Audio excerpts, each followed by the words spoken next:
ਵਾਹਿਗੁਰੂ ਜੀ ਕਾ ਖਾਲਸਾ ਵਾਹਿਗੁਰੂ ਜੀ ਕੀ ਫਤਿਹ। ਸਚਿਆਰ ਮਨੁੱਖਾਂ ਦੀ ਘਾਟ ਲਈ ਵਿਦਿਅਕ ਸੰਸਥਾਵਾਂ ਦੀ ਭੂਮਿਕਾ। ਆਪਾਂ ਸਾਰੇ ਵਿਦਿਅਕ ਮਾਹਰ ਬੈਠੇ ਹਾਂ, ਕੋਈ ਅਧਿਆਪਕ ਹੈ, ਕੋਈ ਪ੍ਰਿੰਸੀਪਲ ਹੈ, ਕੋਈ ਪ੍ਰਬੰਧਕ ਨੇ, ਕੁਝ ਵਿਦਿਆਰਥੀ ਵੀ ਮੈਂ ਦੇਖ ਰਿਹਾ ਸ਼ਾਇਦ ਸਾਡੇ ਨਾਲ ਸ਼ਮੂਲੀਅਤ ਕਰ ਰਹੇ ਨੇ। ਸੋ ਇਸ ਵਿਸ਼ੇ ਨੂੰ ਆਪਾਂ ਅੱਜ ਨਾ ਖੰਗਾਲਣਾ ਪੂਰਾ। ਭਾਸ਼ਣ ਮੈਂ ਤੁਹਾਨੂੰ ਕਰਨਾ ਕੋਈ ਨਹੀਂ, ਤੁਹਾਡੇ ਨੇੜੇ ਆ ਕੇ ਮੈਂ ਤੁਹਾਡੀ ਰੂਹ ਦੇ ਕੋਲ ਜਾ ਕੇ ਕੁਝ ਗੱਲਾਂ ਨੂੰ ਟੱਚ ਕਰਨ ਦਾ ਯਤਨ ਕਰਾਂਗਾ। ਅਤੇ ਇਹ ਵਨ ਵੇ ਟ੍ਰੈਫਿਕ ਨਹੀਂ ਰਹੇਗਾ। ਇਸੇ ਕਰਕੇ ਮੈਂ ਸਕੱਤਰ ਸਾਹਿਬ ਨੂੰ ਬੇਨਤੀ ਕੀਤੀ ਕਿ ਮੈਨੂੰ ਕੁਝ ਸਮਾਂ ਜ਼ਰੂਰ ਦਿਓ ਕਿ ਮੈਂ ਤੁਹਾਡੇ ਸਵਾਲ ਵੀ ਲੈ ਸਕਾਂ। ਸੋ ਤੁਸੀਂ ਆਪਣੇ ਮਨ ਦਾ ਹਰ ਬਲਬਲਾ ਸਾਂਝਾ ਕਰਨ ਦਾ ਯਤਨ ਕਰਨਾ। ਸੋ ਮੈਂ ਗੱਲ ਆਰੰਭ ਕਰ ਰਿਹਾ ਕਿ ਜਿਹੜਾ ਕੰਮ ਬਾਬਾ ਅਤਰ ਸਿੰਘ ਹੋਰਾਂ ਨੇ ਸ਼ੁਰੂ ਕੀਤਾ, ਉਸ ਵਕਤ ਉਦੋਂ ਸ਼ੁਰੂ ਕੀਤਾ ਜਦੋਂ ਅੰਗਰੇਜ਼ ਹਕੂਮਤ ਆਪਣਾ ਪੂਰਾ ਟਿੱਲ ਲਾ ਰਹੀ ਸੀ ਕਿ ਪੰਜਾਬ ਦਾ ਵਿਦਿਅਕ ਢਾਂਚਾ ਤਹਿਸ ਨਹਿਸ ਕਰ ਦਿੱਤਾ ਜਾਵੇ।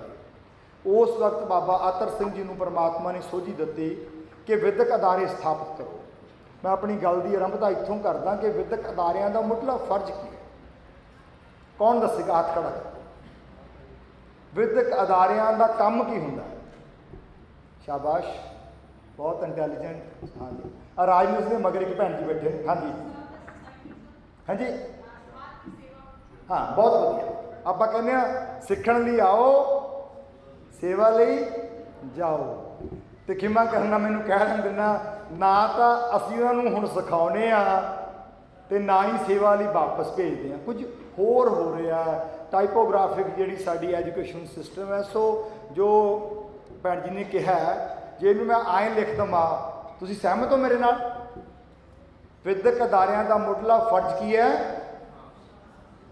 ਖੁਸ਼ਹਾਲ ਸਮਾਜ ਦੀ। ਇਹ ਗੱਲ ਠੀਕ ਹੈ ਜੀ? ਹੁਣ ਆਪਣੇ ਆਪ ਨੂੰ ਸਵਾਲ ਕਰਿਆ ਜੇ, ਕੀ ਅਸੀਂ ਖੁਸ਼ਹਾਲ ਸਮਾਜ ਦੀ ਸਿਰਜਣਾ ਵਾਲੇ ਇਨਸਾਨ ਪੈਦਾ ਕਰਕੇ ਵਿਦਿਅਕ ਅਦਾਰਿਆਂ 'ਚੋਂ ਬਾਹਰ ਕੱਢੇ ਨੇ? ਤੁਹਾਡਾ ਜਵਾਬ ਨਾ ਵਿੱਚ ਤਾਂ ਨਹੀਂ ਹੋਵੇਗਾ, ਪਰ ਜ਼ਬਰਦਸਤ ਹਾਂ ਵਿੱਚ ਵੀ ਨਹੀਂ ਹੈ। ਤੁਸੀਂ ਮੇਰੀ ਗੱਲ ਨੂੰ ਤਸਦੀਕ ਕਰੋਗੇ।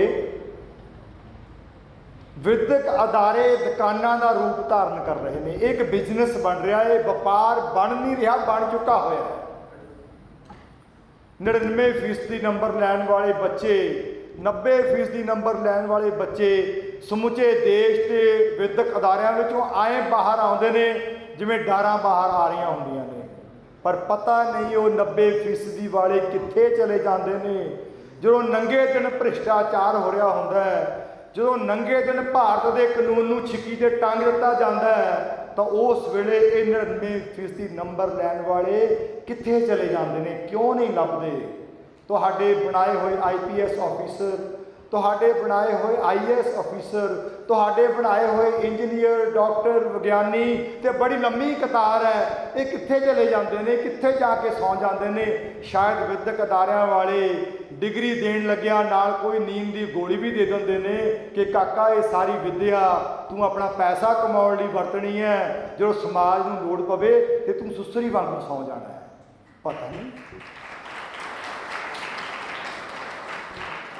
ਪਤਾ ਨਹੀਂ ਇਹ ਗੋਲੀ ਅਸੀਂ ਦਿੰਦੇ ਹਾਂ ਜਾਂ ਆਪਣੇ ਆਪ ਸਾਡੇ ਸਿਸਟਮ ਦਾ ਹਿੱਸਾ ਬਣ ਗਈ ਹੈ, ਆਪਣੇ ਆਪ ਉਹਦੀ ਡਿਗਰੀ ਦੇ ਨਾਲ ਚਲੀ ਜਾਂਦੀ ਹੈ। ਇੱਕ ਵੱਡਾ ਸਵਾਲੀਆ ਚਿੰਨ੍ਹ ਹੈ ਜਿਹਨੂੰ ਅਸੀਂ ਅੱਜ ਦੀ ਗੱਲ ਵਿੱਚ ਖੋਲ੍ਹਣਾ ਹੈ। ਖੁਸ਼ਹਾਲ ਸਮਾਜ ਦੀ ਸਿਰਜਣਾ, ਇਹ ਸਾਡਾ ਅੱਜ ਦੀ ਗੱਲ ਦਾ ਇੱਕ ਅਲਟੀਮੇਟ ਏਮ ਹੈ। ਅਸੀਂ ਇੱਥੋਂ ਤੱਕ ਅੱਪੜਨਾ ਹੈ। ਹੁਣ ਖੁਸ਼ਹਾਲ ਸਮਾਜ ਦੀ ਪਰਿਭਾਸ਼ਾ ਕੀ ਹੋ ਸਕਦੀ ਹੈ? ਬੜੀ ਲੰਮੀ ਲਿਖੀ ਜਾ ਸਕਦੀ ਹੈ, ਪਰ ਮੈਂ ਸੀਮਤ ਸਮੇਂ 'ਚ ਗੱਲ ਨੂੰ ਸੰਕੋਚਣ ਦੀ ਕੋਸ਼ਿਸ਼ ਕਰ ਰਿਹਾ। ਮੈਨੂੰ ਜਾਪਦਾ ਹੈ ਕਿ ਇਹ 8 ਪੁਆਇੰਟ ਜੇ ਅਸੀਂ ਇੰਸ਼ੋਰ ਕਰਦੇ ਹਾਂ ਤਾਂ ਸਮਾਜ ਨੂੰ ਖੁਸ਼ਹਾਲ ਗਿਣਿਆ ਜਾ ਸਕਦਾ ਹੈ। ਹਰ ਨਾਗਰਿਕ ਨੂੰ ਬਰਾਬਰੀ ਮਿਲੇ, ਕੋਈ ਉੱਚਾ ਨਹੀਂ, ਕੋਈ ਨੀਵਾਂ ਨਹੀਂ, ਕੋਈ ਅਮੀਰ ਨਹੀਂ, ਕੋਈ ਗਰੀਬ ਨਹੀਂ। ਜੇ ਕਿਤੇ ਅਸੀਂ ਸਿਕਿਉਰ ਕਰ ਜਾਈਏ ਇਹ ਗੱਲ, ਤਾਂ ਮੈਂ ਸਮਝਦਾ ਖੁਸ਼ਹਾਲ ਸਮਾਜ ਵੱਲ ਅਸੀਂ ਵੱਡਾ ਕਦਮ ਪੁੱਟ ਲਿਆ। ਜੇ ਇਹ ਵੀ ਇੰਸ਼ੋਰ ਕਰ ਲਈਏ ਕਿ ਇਹ ਸਮਾਜ ਧਰਮ ਦੇ ਆਧਾਰ 'ਤੇ ਕੋਈ ਵਿਤਕਰਾ ਨਹੀਂ, ਜਾਤ, ਲਿੰਗ, ਜਾਂ ਇਹ ਕਾਲਾ ਜਾਂ ਗੋਰਾ, ਭੂਗੋਲਿਕ ਨਿਰਪੱਖਤਾ ਵੀ ਖਤਮ ਕਰ ਦਈਏ, ਤਾਂ ਇਹ ਖੁਸ਼ਹਾਲ ਸਮਾਜ ਦੇ ਉੱਤੇ ਇੱਕ ਹੋਰ ਸਟਾਰ ਲੱਗੇਗਾ। ਅਤੇ ਜੇ ਸਾਰੇ ਨਾਗਰਿਕਾਂ ਨੂੰ ਮਿਆਰੀ ਵਿੱਦਿਆ बराबर की विद्या ते वाजिब मुल दे उत्ते जां मुफ्त ही उपलब्ध करवा दी जाए तो यह खुशहाल समाज में एक तीसरा तारा है। समाज में कोई दवा दारू खाणों मर ना जाए, कोई इलाज कराउण तो असमर्थ ना होवे, जे ये भी संभव करवा दईए ये चौथा तारा है। हर नागरिक कोले सौण नूं मंजा होवे, आराम नाल सौ सके, अपनी मनपसंद के मंजे ते सौ सके, सिर ढकण नूं थां होवे, ढिड भरन वास्ते रसोई दे विच आटा अनाज दालां ते होर उहदे पसंद दे भोजन हो जाण तां एक होर तारा है। हालात इहो जिहे होण, देश के समाज के आगू इहो जिहे होण कि मनुखी अधिकारां दा घाण करन दी किसी नूं आग्या ना होवे, अपनी गल कह लैण दी खुल होवे, तां फिर एक वड्डा तारा है उस खुशहाल समाज दा। कुदरती साधनां नाल खिलवाड़ ना होवे, जिन्हों बापू ने कहा सी कि पवन गुरु पानी पिता माता धरत महात, इत्थे रमज अध्यात्मक भी है, पर मैं जो गुरबाणी नूं पढ़दा तो मैं वेखदा सतगुरु एक तीर नाल कई शिकार कर जाते हैं।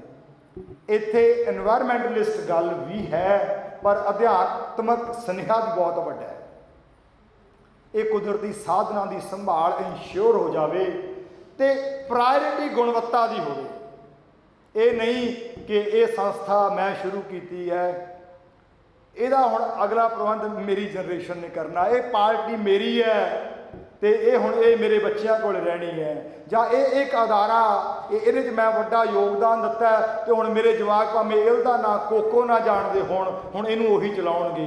ये भी वर्का पाड़ के सुट दिता जाए, जिथे प्रायोरिटी सिर्फ गुणवत्ता की है, क्वालिटी इंपॉर्टेंट है, क्वालिटी इंपॉर्टेंट है। जिहड़े लोग उस काम नूं करन दी समर्था रखते होण वो अगे आ जाए, उन्होंने अगे लिया जाए।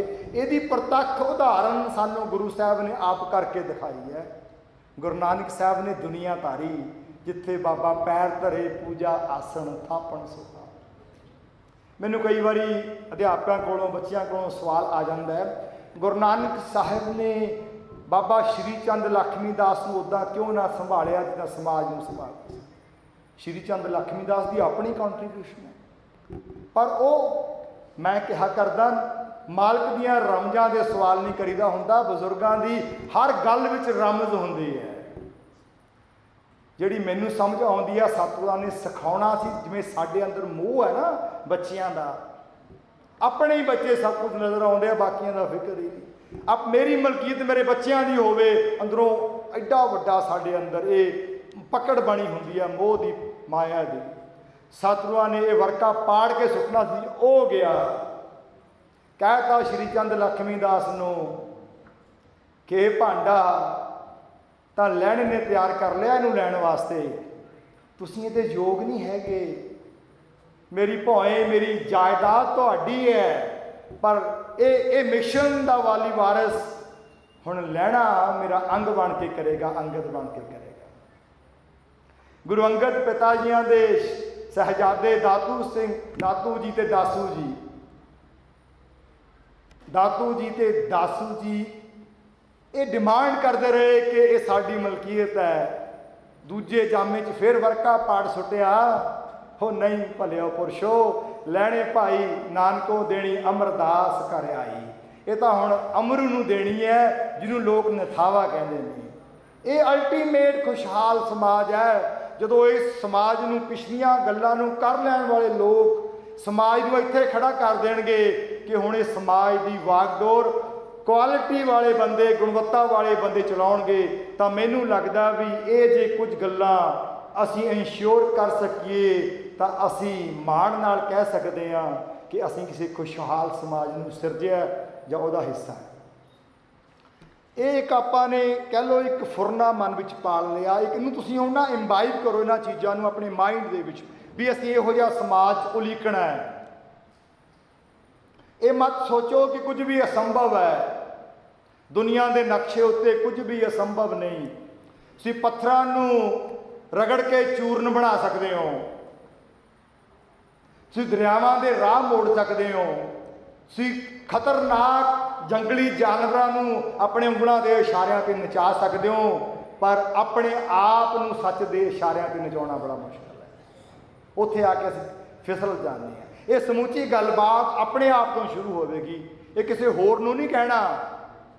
ਮੈਂ ਬਹੁਤ ਇਕੱਤਰਤਾਵਾਂ ਵਿੱਚ, ਕਾਨਫਰੰਸਿਸ ਦੇ ਵਿੱਚ ਅੰਤਰਰਾਸ਼ਟਰੀ ਪੱਧਰ 'ਤੇ ਵਿਗਿਆਨਕ ਵੀ ਅਤੇ ਸਮਾਜਿਕ ਵੀ ਜਾਣ ਦਾ ਮੌਕਾ ਮਿਲਦਾ ਹੈ, ਅਤੇ ਮੈਨੂੰ ਬੜੇ ਦੁੱਖ ਨਾਲ ਇਹ ਗੱਲ ਕਹਿਣਾ ਪੈਂਦਾ ਹੀ ਹੈ, ਅਤੇ ਮੈਂ ਝਿਜਕਦਾ ਨਹੀਂ ਹੈ ਇਸ ਗੱਲ ਕਹਿਣ ਤੋਂ।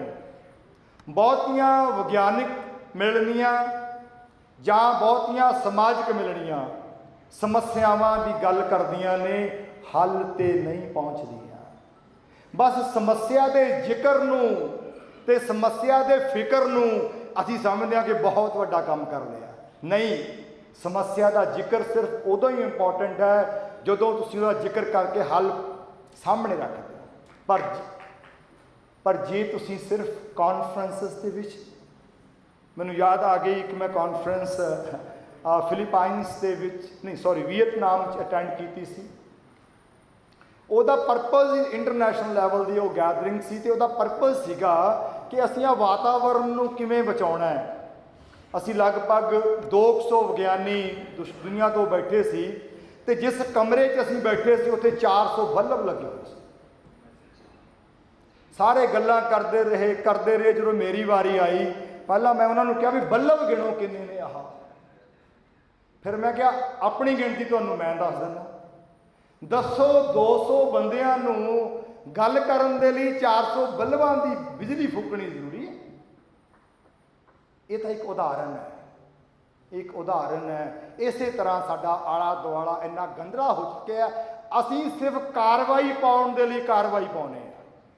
ਕਾਰਵਾਈ ਪਾਉਣ ਲਈ ਗੱਲ ਕਰਦੇ ਹਾਂ। ਸਾਡੀ ਅੱਜ ਦੀ ਗੱਲਬਾਤ ਕੋਈ ਕਾਰਵਾਈ ਨਹੀਂ ਹੈ। ਅੱਜ ਅਸੀਂ ਇੱਕ ਗੱਲ ਕਰਨੀ ਹੈ ਕਿ ਆਹ ਸਮਾਜ ਨੂੰ ਸੱਚਮੁੱਚ ਕਿਵੇਂ ਸਿਰਜਣਾ ਹੈ। ਇਹ ਸ਼ੁਰੂ ਕਿੱਥੋਂ ਹੋਵੇਗਾ ਅਤੇ ਅਸੀਂ ਇਹਦੇ ਵੱਲ ਵਧਾਂਗੇ ਕਿਵੇਂ।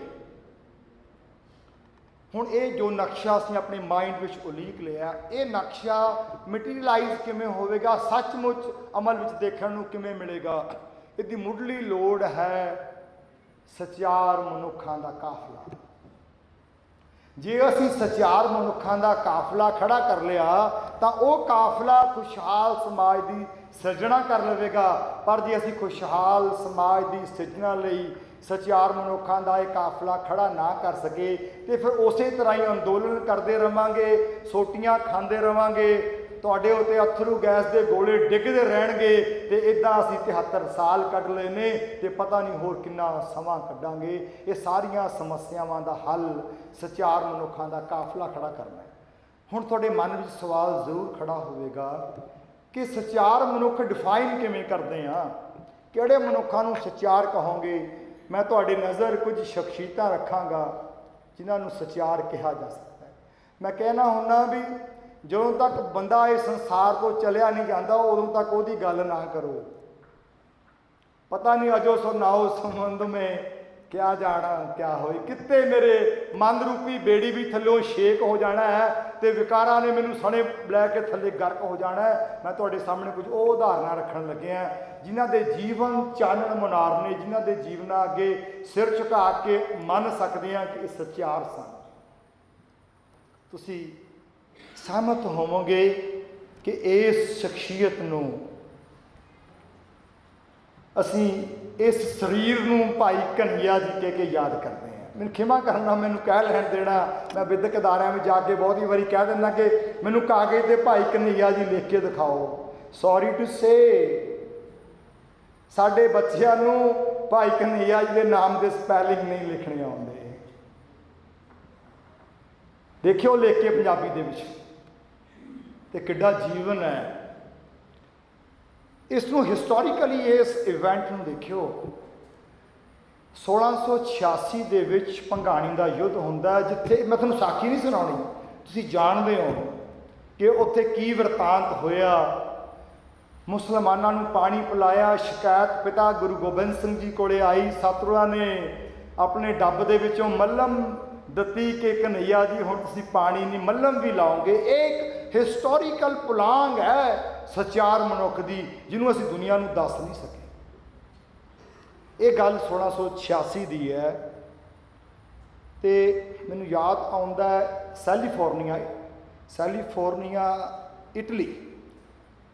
ਇਟਲੀ ਦੇ ਵਿੱਚ ਸਰ ਹੈਨਰੀ ਡਿਓਨੈਟ 1859 ਦੇ ਵਿੱਚ ਇੱਕ ਜੰਗ ਦੇਖਦੇ ਨੇ ਤੇ ਦਿਲ ਕੰਬ ਉੱਠਦਾ ਹੈ ਕਿ ਲੋਕ ਆਪਸ ਲੜ ਰਹੇ ਨੇ, ਮਰ ਰਹੇ ਨੇ, ਇਹਨਾਂ ਦੇ ਸੰਭਾਲਣ ਲਈ ਮੈਂ ਇੱਕ ਟੁਕੜੀ ਬਣਾਵਾਂ ਤੇ ਉਸ ਟੁਕੜੀ ਨੂੰ ਨਾਮ ਦਿੱਤਾ ਗਿਆ ਰੈੱਡ ਕਰਾਸ। 173 ਸਾਲ 1686 ਤੋਂ 173 ਸਾਲ ਬਾਅਦ 1859 ਦੇ ਵਿੱਚ ਹੈਨਰੀ ਡਿਓਨੈਟ ਨੇ ਰੈੱਡ ਕਰਾਸ ਦੀ ਗੱਲ ਕੀਤੀ। ਅੱਜ ਦੁਨੀਆ ਰੈੱਡ ਕਰਾਸ ਨੂੰ ਜਾਣਦੀ ਹੈ, ਪਰ ਖਿਮਾ ਕਰਨਾ ਤੁਹਾਨੂੰ ਤੇ ਮੈਨੂੰ ਗੁਰੂ ਨਾਨਕ ਦੀ ਕਚਹਿਰੀ ਵਿੱਚ ਖੜੇ ਹੋ ਕੇ ਜਵਾਬ ਦੇਣਾ ਪਵੇਗਾ ਕਿ ਤੁਸੀਂ ਵਿਦਿਅਕ ਅਦਾਰੇ ਚਲਾਏ, ਸਕੂਲ ਚਲਾਏ, ਕਾਲਜ ਚਲਾਏ, ਪਰ ਤੁਸੀਂ ਉਹ ਲੋਕ ਹੋ ਜਿਹੜੇ ਦੁਨੀਆ ਨੂੰ ਦੱਸ ਨਹੀਂ ਸਕੇ ਕਿ 173 ਸਾਲ ਪਹਿਲਾਂ ਹੈਨਰੀ ਡਿਓਨੈਟ ਤੋਂ 173 ਸਾਲ ਪਹਿਲਾਂ ਇਸ ਸਰੀਰ ਨੇ, ਇਸ ਸਚਿਆਰ ਮਨੁੱਖ ਨੇ ਇੱਕ ਬਹੁਤ ਵੱਡੀ ਵਿਚਾਰਧਾਰਾ ਨੂੰ ਜਨਮ ਦਿੱਤਾ ਸੀ, ਜਿਹੜੀ ਕਿ ਰੈੱਡ ਕਰਾਸ ਦੀ ਵਿਚਾਰਧਾਰਾ ਨੂੰ ਬਹੁਤ ਵੱਡੀ ਵਿਚਾਰਧਾਰਾ ਹੈ। ਕਈ ਵਾਰੀ ਅਸੀਂ ਇਹ ਵੀ ਗਲਤੀ ਕਰਦੇ ਹਾਂ ਕਿ ਭਾਈ ਕਨ੍ਹਈਆ ਜੀ ਦਾ father of red cross, not at all. Red cross ਦੀ ਸੋਚ, ਭਾਈ ਕਨ੍ਹਈਆ ਜੀ ਦੀ ਸੋਚ ਦੇ ਅੱਗੇ ਬਹੁਤ ਬੌਣੀ ਸੋਚ ਹੈ। ਰੈੱਡ ਕਰਾਸ ਇੱਕ ਬਹੁਤ ਵਧੀਆ ਇਕਾਈ ਹੈ, ਬਹੁਤ ਵਧੀਆ ਸੋਚ ਰੱਖਦੀ ਹੈ, ਪਰ ਜੇ ਉਸ ਸੋਚ ਨੂੰ ਭਾਈ ਕਨ੍ਹਈਆ ਦੀ ਸੋਚ ਨਾਲ ਰੱਖ ਕੇ ਤਰਾਜੂ 'ਚ ਤੋਲਣ ਲੱਗੋ ਤਾਂ ਫਿਰ ਹੈਨਰੀ ਡਿਓਨੈਟ ਦੀ ਸੋਚ ਬਹੁਤ ਹੌਲੀ ਰਹਿ ਜਾਂਦੀ ਹੈ ਤੇ ਭਾਈ ਕਨ੍ਹਈਆ ਜੀ ਦਾ ਭਾਰ ਬਹੁਤ ਜ਼ਿਆਦਾ ਹੈ, ਜਿਹਨੂੰ ਅਸੀਂ ਕਦੀ ਵਿਚਾਰਿਆ ਹੀ ਨਹੀਂ। ਗੱਲ ਦੀ ਵਿਲੱਖਣਤਾ ਦੇਖੋ ਕੀ ਹੈ। ਹੈਨਰੀ ਡਿਓਨੈਟ ਤੇ ਭਾਈ ਕਨ੍ਹਈਆ ਜੀ ਦੀ ਸੋਚ ਦਾ ਅੰਤਰ ਦੇਖੋ ਕੀ ਹੈ। ਹੈਨਰੀ ਡਿਓਨੈਟ ਇੱਕ ਬਹੁਤ ਸਿਆਣਾ, ਸੁਲਝਿਆ, ਸਤਿਕਾਰਤ ਸ਼ਖਸੀਅਤ ਹੈ, ਬਹੁਤ ਵੱਡੀ ਦੇਣ ਹੈ ਉਹਨਾਂ ਦੀ, ਪਰ ਉਹ ਇੱਥੇ ਖੜੇ ਨੇ ਆਪਣੀ ਸੋਚ ਨੂੰ ਲੈ ਕੇ ਕਿ ਦੋ ਟੁਕੜੀਆਂ ਲੜ ਪਈਆਂ, ਕਹਿੰਦੇ ਮੈਨੂੰ ਇੱਕ ਤੀਸਰੀ ਟੁਕੜੀ ਚਾਹੀਦੀ ਹੈ, ਆਵੇ ਉਹ ਫੱਟੜਾਂ ਨੂੰ ਸਾਂਭ ਕੇ ਲੈ ਜਾਵੇ। ਤੇ ਭਾਈ ਕਨ੍ਹਈਆ ਜੀ ਕਹਿੰਦੇ ਤੀਸਰੀ ਕਿਉਂ ਚਾਹੀਦੀ ਹੈ, ਤੀਸਰੀ ਕਿਉਂ ਚਾਹੀਦੀ ਹੈ? ਇਹ ਦੋਨੋਂ ਟੁਕੜੀਆਂ ਨੂੰ ਇੰਨੀ ਸਮਝ ਦਿਓ ਕਿ ਸਾਰਿਆਂ 'ਚ ਰੱਬ ਵਸਦਾ ਹੈ, ਇੱਕ ਦੂਏ ਦੀ ਸੰਭਾਲ ਕਰਨ। ਜੇ ਇੱਥੇ ਤੱਕ ਆ ਗਏ ਤਾਂ ਇਹ ਲੜਾਈ ਹੋਈ ਬੰਦ ਕਰ ਦੇਣਗੇ। ਇਸ ਗੱਲ ਨੂੰ ਸੋਚੋ, ਇਸ ਸੋਚ ਨੂੰ ਸੋਚੋ।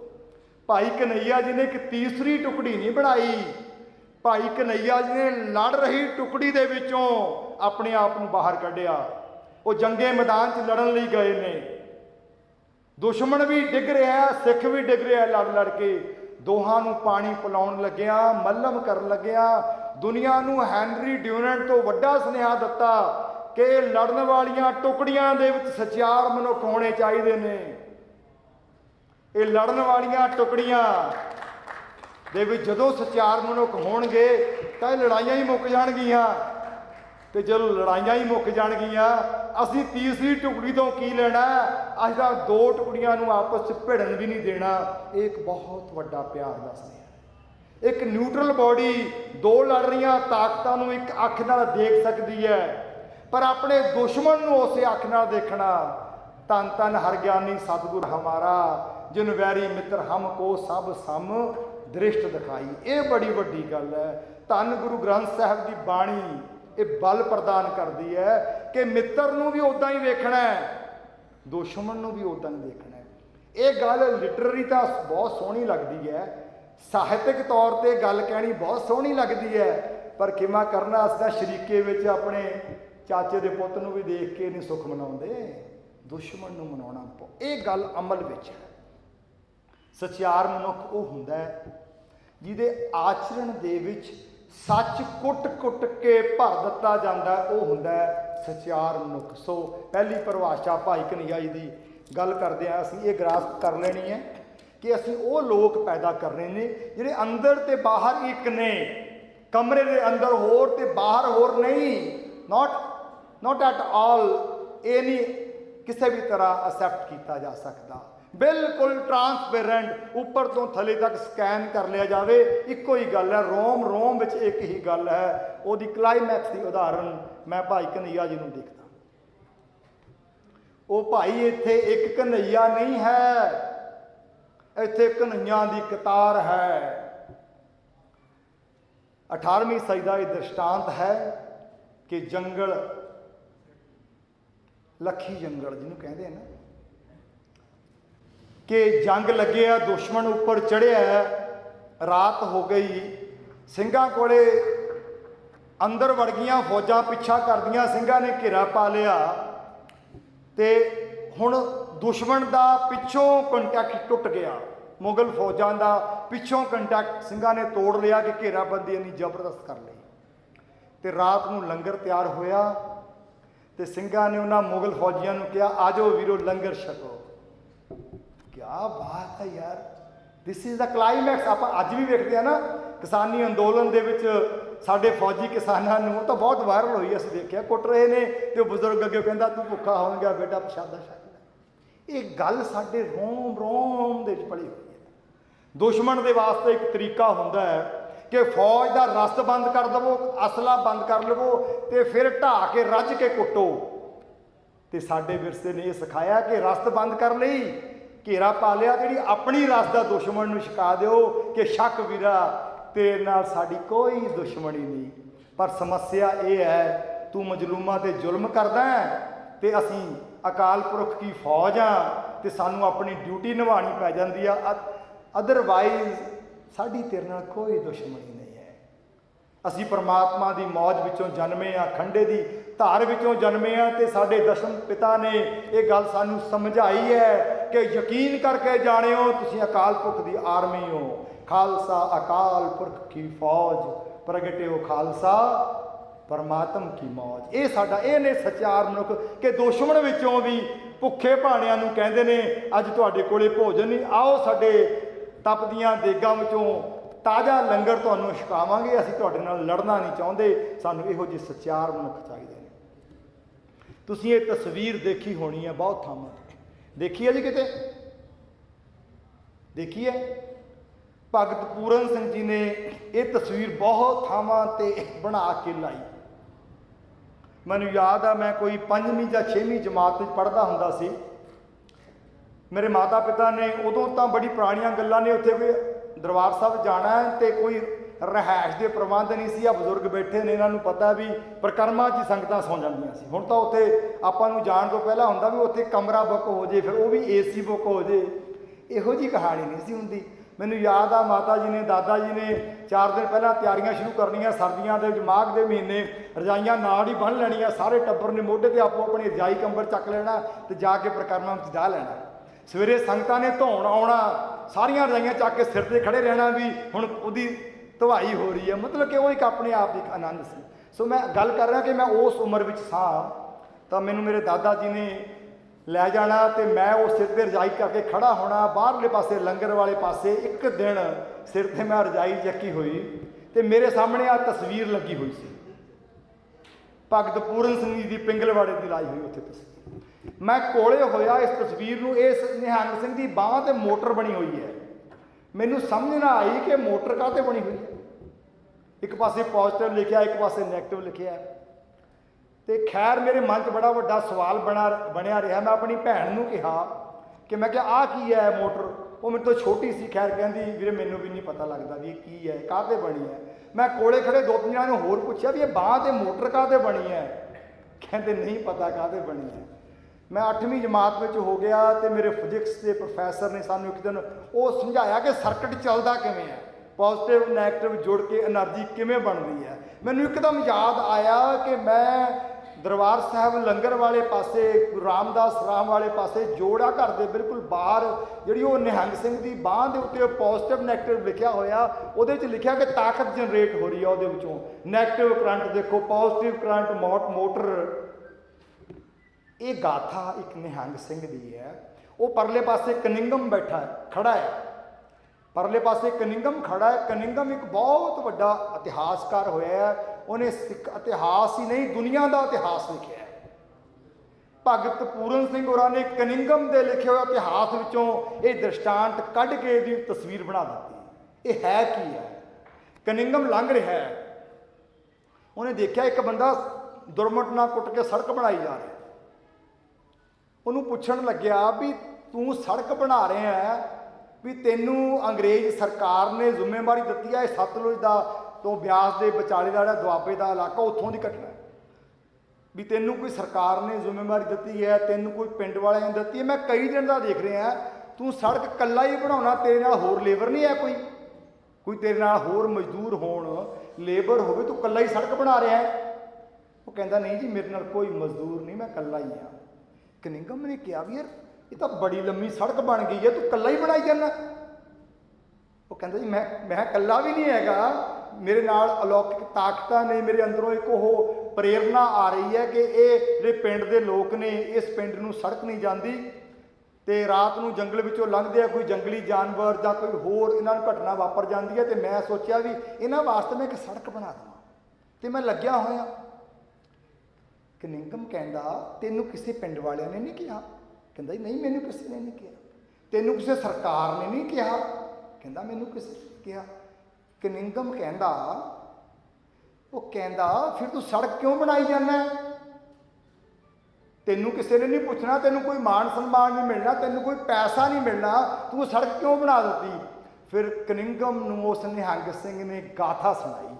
कनिंगम के लिखे इतिहास चों पढ़िओ, मैं वह विस्तार नहीं करना। तत्सार ये है उस निहंग सिंह ने कनिंगम के पर्दे खोल दिते कि सिख एक उस मिट्टी के बने ने, साडे शरीर ते मोटर लगी है पॉजिटिव नैगेटिव, तो यदा करंट बिल्कुल परमात्मा की दरगाह विचों आउंदा है, वो साडे सिरां विच बन के काम करदा है, तो सानू किसी चीज़ की लालसा भी नहीं हुंदी, तो ये सानू की मिलना जां इहदे की नतीजे निकलने हैं, जां मैं ये काम नूं कर भी सकदा कि नहीं कर सकदा, ये कहंदे साडे वस की खेड नहीं हुंदी, ये पूरा कंट्रोल साडे कोल तां पॉजिटिव ते नैगेटिव तारां ही ने, ये पिछों करंट जुड़दा है कि वो सानू तक तोड़दी है।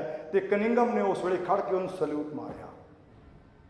अपनी किताब लिखदा कि मैं उस निहंग सिंह नूं सल्यूट मारिया भी तेरे वर्गे बंदे जिहड़े समाज विच होण। उस वेले ईस्ट इंडिया कंपनी पूरे जोर ते सीगी कि पंजाब नूं दब लैणा, ते कनिंगम ने कहा जे इहो जे लोग इन्हां लोकां दे कोल ने, समाज दे कोल ने, तां ईस्ट इंडिया कंपनी पंजाब नूं कदी भी काबज़ नहीं हो सकदी। इस करके ईस्ट इंडिया कंपनी ने की कीता, मैं उसकी गल अगे करांगा। उन्हें अपना मनोरथ बना लिया कि इस धरती तो सच्चार मनुखों का खात्मा करना। उन्हें किमें कीता मैं उसकी गल भी करांगा। इत्थे इशारा यह है कि असीं इहो जे सच्चार मनुख हाँ, असीं तुर पैणा है, असीं नहीं वेखना साडे मगर कोई है कि नहीं। सानू वो जरनैली सड़क दिसदी है जिहड़ी परमात्मा के दरबार नूं जांदी है, ते असीं उत्थों एक ताकत लै रहे हैं। ना असीं किसी तो इनकरज होने आ, ना असीं किसी तो डिस्करज होने आ, ना साडी कोई हौसला अफजाई कर सकता है, तो ना ही साडे कोई हौसला नूं ढा सकता है। ये एक विलक्षण ताकत है जिहड़ी सानू गुरबाणी दिंदी है। ये है सच्चार मनुख। कहंदा मैं तां घोड़ियां दी लिद्द चुकनी है, मैनूं नवाबी नहीं चाहिदी। अज आपां लाड़ा सुट्टदे हां, पंजाबी लाड़ा सुट्टदे हां, है ना। एक निक्के जे गुरुद्वारे की एक निक्की जी कमेटी की, वैसे गुरुद्वारा निक्का नहीं हुंदा, मेरे कहण दा भाव आ भी एक छोटी जी इकाई की प्रधानगी लिए असीं गुरुद्वारा ही वखरा बना लैंदे हां, संस्था ही वक्री बना लैंदे हां। ते लाड़ा साडे मूँहां चों डिगदियां ने कि सियासी बंदियां कोल कोई माड़ी मोटी इन्हां दी झूठी प्लेट चों कुछ सानूं खाण नूं मिल जावे। खिमा करना, मैं अपने दर्द विचों अपनियां दुखदियां रगां विच बोल रहे हैं। सानूं नवाब कपूर सिंह चाहिए ने। अध्यापक बैठे हो, हुण तक पढ़ाए हुए विद्यार्थियों की सूची ते निगाह मारो, देखो कोई काबिल है साडे कोले जिहदे मोढे ते हत्थ रख के कह सकीए बेटा तू नवाब कपूर सिंह दा वारिस है, तू नवाब कपूर सिंह बनेगा, मैं तेरा साथ देवांगा, आ बाहर निकल, तू घोड़ियां दी जिहड़ी लिद्द चकदा इहनूं हुण छड्ड ते फौड़ी नूं छड्ड के हुण तू समाज की सेवा लई बाहर आ जा। इहो जे सच्चार मनुखां दा काफिला सानूं बनाउणा पवेगा। ये ने सच्चार मनुख, ये भी एक क्लाइमैक्स है सच्चार मनुखां दा कि भगत पूरन सिंह अपने मूँह च पाउण वास्ते रोटी का टुकड़ा है कोई नहीं, तो सैकड़े पिंगलियां की संभाल की जिम्मेवारी मोढियां ते चक लेंदे। किस तरह काम करते हैं लाहौर दीयां सड़कों ते। ये सुनिया जाता है कि 2 बारी लाहौर दीयां सड़कां साफ गिणियां जांदियां सन, साफ हुंदियां सन। एक बारी उदों जदों लॉर्ड डलहौजी उन्हां सड़कों तो लंघदा सी, अमला शाखा उन्हां सड़कों नूं साफ कर दिंदा सी। ते दूसरी बार जिथों जिथों भगत पूरन सिंह लंघदे सन उन्हां सड़कों का गोहा कूड़ा आप अपने बाटे विच हूंदे जांदे सन। सो ये है एक सच्चार मनुख जिहड़े आपां ने पैदा करने। ये एक नहीं है, इत्थे काफिला है, इत्थे काफिला आ। नवाब कपूर सिंह, जस्सा सिंह आलूवालिया, अकाली बाबा फूला सिंह, सरदार हरि सिंह नलूआ, उन्होंने बुजुर्ग बाबा बंदा सिंह बहादुर, एक काफला आ, ये काफला अलोप हो गया है। किमें अलोप होया उसकी गल करते हैं। मैं सिर्फ दसना ही नहीं क्यों अलोप होया, फिर अपनी रस्सी नूं फड़ के रखना है। अलोप होने की गाथा सुन के घरी नहीं परत जाना। इस काफले नूं मुड़ सरजीत कर देने का बल लैके असीं इस विद्यक कार्यशाला विचों अगे वधना है। पंजाब की विरासत इन्हां सचियार मनुखां की कड़ी हुई सी। हुण छोटी जी झात कि विरासत है की सी। 1801 तो 1849 का खालसा दरबार लाहौर, एक पासे सतलुज, दूजे पासे खैबर, ये साड़ी हद सी। हिंदू कश दीआं पहाड़ियां तो लैके तिब्बत तक ये साड़ी हद सी। कोई छोटा जिहा भूगोलिक खिता नहीं सी। अज तां इस खिते विचों देश बन गए। सानू मिलिया छोटा जी पंजाबी का भी टोटा टोटा करके पंजाब की पंजाबी रह गई, तो पंजाबी का भी हुण घाण हो के की बन गया। पर ये तुहाड़ियां हद्दां ने ਜਿਹੜੀਆਂ ਸੁਨਹਿਰੀ ਅੱਖਰਾਂ ਦੇ ਨਾਲ ਤੁਹਾਡੇ ਦੁਸ਼ਮਣਾਂ ਨੇ ਲਿਖੀਆਂ ਨੇ। ਖਿਮਾ ਕਰਨਾ, ਤੁਸੀਂ ਤੇ ਅਸੀਂ ਤਾਂ ਆਪਣਾ ਇਤਿਹਾਸ ਲਿਖ ਹੀ ਨਹੀਂ ਸਕੇ। ਸਾਨੂੰ ਤਾਂ ਪਤਾ ਹੀ ਨਹੀਂ ਲੱਗਿਆ ਕਿ ਇਤਿਹਾਸ ਵੀ ਲਿਖੀਦਾ ਹੈ। ਸਾਡੇ ਵੈਰੀਆਂ ਨੇ ਸਾਡਾ ਇਤਿਹਾਸ ਲਿਖਿਆ।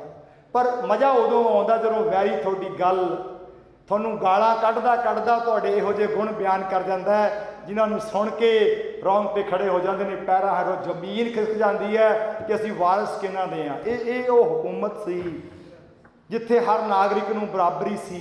हिंदू मुसलमान सिख ईसाई आपे अपने धर्म की गल, अपनियां परंपरावां की गल माण नाल करते सन।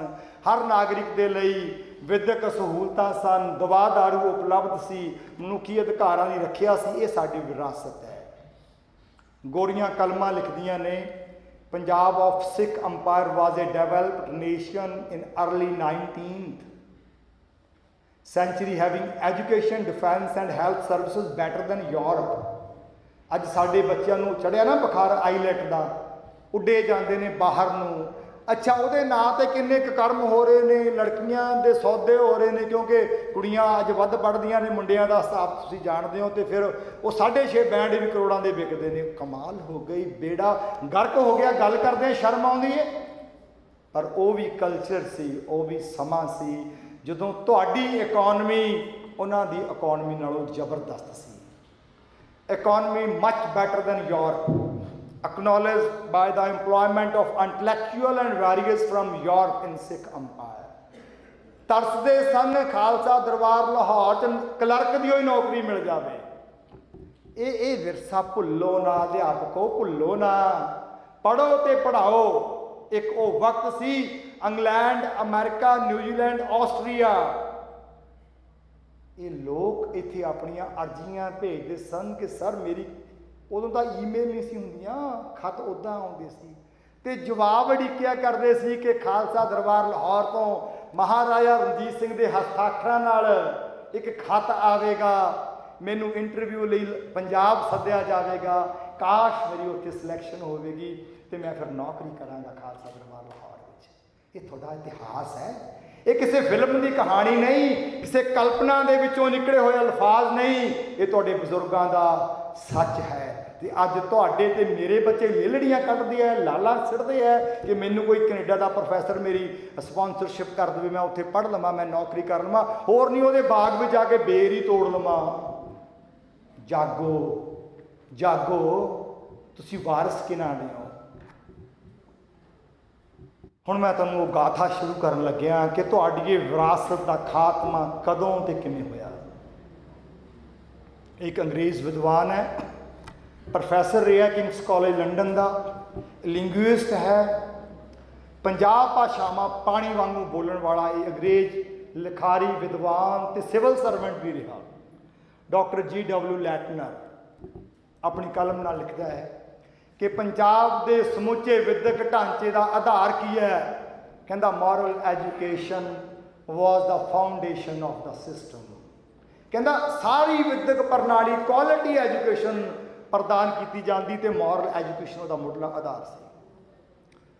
कहता here is a typical village चूड़ियां कला in the Sialkot district in which every one before annexation could read and right. Kings college London का एक प्रोफैसर 1848 में ईस्ट इंडिया कंपनी ने पंजाब से कब्जा कर लिया, तो जो पंजाब के हालात नूं देखिया तो मैटकैलफ 1809 में ये गल ईस्ट इंडिया कंपनी नूं दस चुकिया सी कि पंजाब का विदक ढांचा बहुत जबरदस्त है। तो ईस्ट इंडिया कंपनी का पहला एजेंडा यह सी कि पंजाब का विदक ढांचा खेरू खेरू करना है। उहदे लई इस प्रोफैसर को पहुँच की गई कि लैटनर छड्ड दे हुण किंग्स कॉलेज नूं, तू पंजाब जाना है तो पंजाब के विदक ढांचे नूं तहस नहस करना है। दस कितना समा लगेगा, तैनूं की सहूलतां चाहीदियां ने? ये कहंदा मैनूं देख लैण दो है की है उत्थे। फिर इन्हें अपनी एक रिपोर्ट प्रोड्यूस की थी जिहदे विच एक गाथावां लिखदा है कि पंजाब का ये पिंड सियालकोट टिपिकल सिख विलेज, कहंदा 1500 की आबादी है, सारे ही पढ़े लिखे है। कहंदे पंजाब दे विच जदों उन्हें सर्वे किया, इस लैटनर नूं ईस्ट इंडिया कंपनी ने अमृतसर जिले का इंस्पैक्टर जनरल स्कूल्स नियुक्त कर दिता। जिस तरह अपने डिस्ट्रिक्ट एजुकेशन ऑफिसर की पोजीशन होंदी है ना DO, उस वेले इंस्पैक्टर जनरल स्कूल्स होंदे सी डिस्ट्रिक्ट लैवल। लैटनर नूं इंस्पैक्टर जनरल स्कूल्स अमृतसर नियुक्त किया। अमृतसर जिले का बड़ा तूफानी दौरा लैटनर ने किया, पिंड पिंड विच पहुँचता है तो की देखता है, कहता जिले के हर पिंड विच कोई मंदिर है, मंदिर नाल स्कूल है, कोई मसीत है, मसीत नाल स्कूल है, गुरुद्वारे उदों नहीं सन हुंदे, उन्होंने धर्मशाला कहते सन, उस स्थान का धर्मशाला कह के संबोधन करते सन। कहता हर धर्मशाला के नाल भी स्कूल है। हिंदुआं मुसलमानां ते सिखां नूं अपना धर्म स्थान बनाउण दी उदों तक इजाजत नहीं मिलती ਜਦੋਂ तक ये स्कूल नहीं खड़ा करते। देखो इस सोच नूं देखियो, तुसी मंदिर नहीं बना सकते, तुसी मसीत नहीं बना सकते, ते सिख धर्मशाला नहीं बना सकते जे स्कूल नाल नहीं बनाउंदे। पहला स्कूल बनेगा फिर तुहानूं धर्म स्थान बनाउण दिता जाएगा। ये चार्ल्स मैटकैलफ 1809 दे विच पहली संधि करन इंडिया आया, पंजाब आया सी। खैर इंडिया तो उस वेले पंजाब का हिस्सा ही नहीं सी। इंडिया तो 1757 में गोरियां ने दब लिया सी, ते पंजाब नूं लगभग 90 साल बाद 1848 दे विच गोरियां ने आके दबिया। भारत एक वखरा देश सी, पंजाब एक वखरा देश सी, ते भारत 90 साल पहला अंग्रेज़ों की गुलामी दे अधीन आ चुकिया सी, ते पंजाब 90 साल बाद 1809 दे विच मैटकैलफ जदों महाराजा रणजीत सिंह नूं मिलिया, उन्हें कुछ गल्लां नोट कीतियां जिन्हां विचों कुछ मुख ये ने। मैटकैलफ ने नोट किया कि पंजाब दे विच समय की बड़ी पाबंदी है, लोग बड़े समय की कदर करते हैं। पिंडां दीयां सत्थां दे विच सूरजी घड़ियां लगियां, स्कूलों च घड़ियां लगियां ने, ते समय के हिसाब नाल सारा कुछ चलता। वो कोट करता है, कहता भी इन्हां दा एक धार्मिक स्थान है जिन्होंने आपां हरमंदर साहब गोल्डन टैंपल कहने आ। कहता दिन विच तां इह सूरजी घड़ी दे नाल टाइम देख लेंदे ने, ते रात नूं किवें देख लेंदे आ। टिकी रात अमृत वेले कहता एक नरसिंघा वजदा है, तो उस समय ते इलाही कीर्तन शुरू हो जाता है। कहता रात नूं ये टाइम किवें देखते हैं? सवाल तो बड़ा वड्डा वे। कि चंद्रमा नूं भी पढ़ते हैं, सूरज नूं भी पढ़ते हैं। आ घड़ी अज भी लगी है, बहुत ही कारीगर ते इंजीनियर महाराजा रणजीत सिंह के दरबार के भाई लहणा सिंह की तैयार की हुई घड़ी।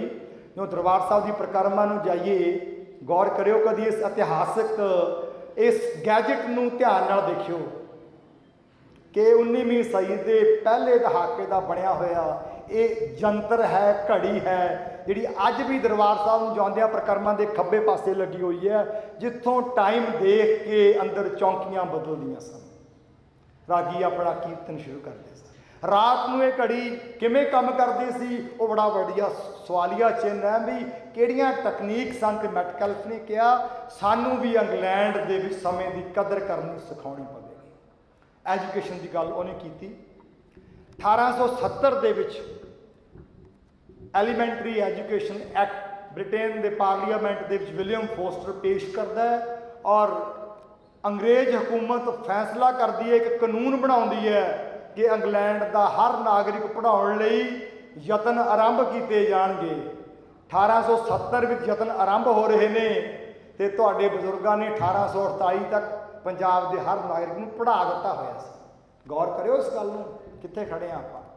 निरसंदेह यूरोप दे विच वड्डियां वड्डियां यूनिवर्सिटियां बन चुकियां सन। कैंब्रिज यूनिवर्सिटी की बहुत उम्र है, ऑक्सफोर्ड यूनिवर्सिटी की बहुत लंबी उम्र है, पर इन्हां यूनिवर्सिटियां में 94 विद्यार्थी पढ़ते सन। सारे नागरिकां नूं पढ़ाउण वाली गल ये उन्हां कोले नहीं सी। ते 1870 दे विच जदों विलियम फॉस्टर ये एक्ट लैके आउंदे ने पार्लीमेंट दे विच, तां यूनाइटेड किंगडम की पार्लीमेंट 1870 में एक कानून बनाती है कि सारिਆਂ ਨੂੰ पढ़ा दईए। महाराजा रणजीत सिंह ने यूनिवर्सिटियां तो नहीं सन बनाईयां, वड्डे वड्डे विद्यक अदारे तो नहीं सन बनाए, पर उन्हें ग्रास रूट ते विद्या के ढांचे नूं इन्ना मजबूत कर दिता सी कि हर एक नागरिक के लिए विद्या प्रदान करवा दी गई सी। अपने जोगा गणित, अपने जोगी लिखाई ये साडे नागरिक करन लग गए सन। ये एक बड़ा वड्डा फुलांग सी। ते विद्या का जोर कितना वधिया कि उन्होंने अपनी इकॉनमी नूं यूरोप की इकॉनमी तो स्ट्रोंग किया, अपनिया डिफेंस सर्विसिस नूं स्ट्रोंग किया, हर नागरिक नूं एजुकेशन ते हैल्थ सर्विसिस प्रोवाइड की। सो हुण ये ढांचा खत्म किवें कीता गया, ये सारी डॉक्यूमेंटेशन लैटनर ने अपनी इस किताब विच कीती है, जिहड़ी लैंग्वेजेस डिपार्टमेंट पंजाब ने 1971 में प्रकाशित की सी। द टाइटल है history of indigenous education in the Punjab since annexation and in 1882। ये लैटनर अपना 33 सालों का तजर्बा लिखता है कि 1849 तो लैके 1882 तक उन्हें पंजाब की विद्यक प्रणाली को किवें खत्म किया, अपनी कलम नाल लिखता है। हुण तुहानूं जिन्नियां भी मैं स्लाइड्स दिखावांगा, जिहड़ी इत्थे अंग्रेजी लिखी हुई है, मेरी अंग्रेजी नहीं है, ये लैटनर की इस किताब के विचों हूबहू इनवर्टेड कॉमियां में लिखा हुआ है कि लैटनर की लिखता है। अपनी कलम नाल लैटनर कहता है, education was first degraded by us from an object of mental and moral culture to a means for purely worldly ambitions. साडे विद्यक अदारे सचार मनुख पैदा करते सन। ये कहता असी काम किया विद्यक अदारियां में जाके सचार मनुख घड़न की गल नूं खत्म किया ते विद्यार्थियों नूं ये सिखाउणा शुरू किया कि पढ़ लिख के तो पैसा कमाउणा हुंदा है, पढ़ लिख के सुख आराम लैणे हुंदे ने। एक होर बहुत कमाल की गल डॉक्यूमेंट कर गया, इनू पढ़ के देखियो, इनू ध्यान नाल पढ़ियो। इन बिटवीन द लाइन्स बहुत कुछ लिखा होया है। Degraded by us from an object of mental and moral culture to a means for purely worldly ambitions. वो कहता गुरुद्वारियां विच सिख आके पुत्र लैण दी अरदास नहीं सी करता। गौर करियो इस गल नूं, नौकरी लैण दी अरदास नहीं सी करता, बीमारी की निवृत्ति लई अरदास नहीं सी करता, तरक्कियां लैण दी अरदास नहीं सी करता, कचहरियां विच चल रहे मुकदमियां की सफलता लई अरदास नहीं करता। कहता ये तो मैं करन लाया। मैं सिख मंगदा सी बिन तुद होर जे मंगना, सिर दुखां दे दुख देह नाम संतोखिया, उतरे मन की भुख मैनू परमात्मा अपना नाम दे। ये दुख सुख तां दोए दर कपड़े पहरे जाए मनुख। ये दुख ते सुख तां कपड़े ने ला के पा लईदे ने, ये वड्डी गल कोई नहीं, क्योंकि सारा कुछ तेरी अपनी कमांड विच है, तू करता पुरख है, मंगण वाली चीज़ कोई होर है। तो जदों ये लोग विद्या ग्रहण करके सच लई मर मिटन वाले पतंगे बनते सन, तो अंग्रेज नूं डर लगदा सी कि ये साडी जड़ कदी भी पट देणगे। तो अंग्रेज आप लिखदा है कि मैं ये काम कीता, क्योंकि स्कूल गुरुद्वारियां मंदिरां मसीतां नाल जुड़े सी, ते मंदिरां मसीतां ते गुरुद्वारियां दे अध्यापकां नूं उत्थे अपने अध्यापक लाए जां उन्हां स्कूलों नूं खत्म करके अपने स्कूल खोले जां किवें कीता, ये सारी वार्ता किताब च पढ़ियो कि तुहानूं उहने किवें किवें कित्थों कित्थों किवें कट्टिया। पर उहदा क्रक्स गल दा ये है, कहंदा असीं सिखाया मॉरल करैक्टर कोई नहीं हुंदा, पैसा ही सब कुछ हुंदा है। सुख आराम ही सब कुछ होंदा है। कहंदा साडे लई वड्डा काम सी जिहड़ा काम करन लई मैनूं 33 साल लगे। पंजाब की धरती ते पढ़ रहा हर हिंदू, हर मुसलमान, हर सिख, हर ईसाई, उहदे करैक्टर दे विच ट्रुथफुलनैस हुंदी सी, जिहनूं खत्म करन लई इन्हां ने इह काम कीता। कहंदा ट्रू पढ़िओ इहनूं माड़ा जिहा ध्यान नाल पढ़िओ, ये भी लैटिनर दे शब्द ने। True indigenous education of Punjab was crippled, checked and is nearly destroyed.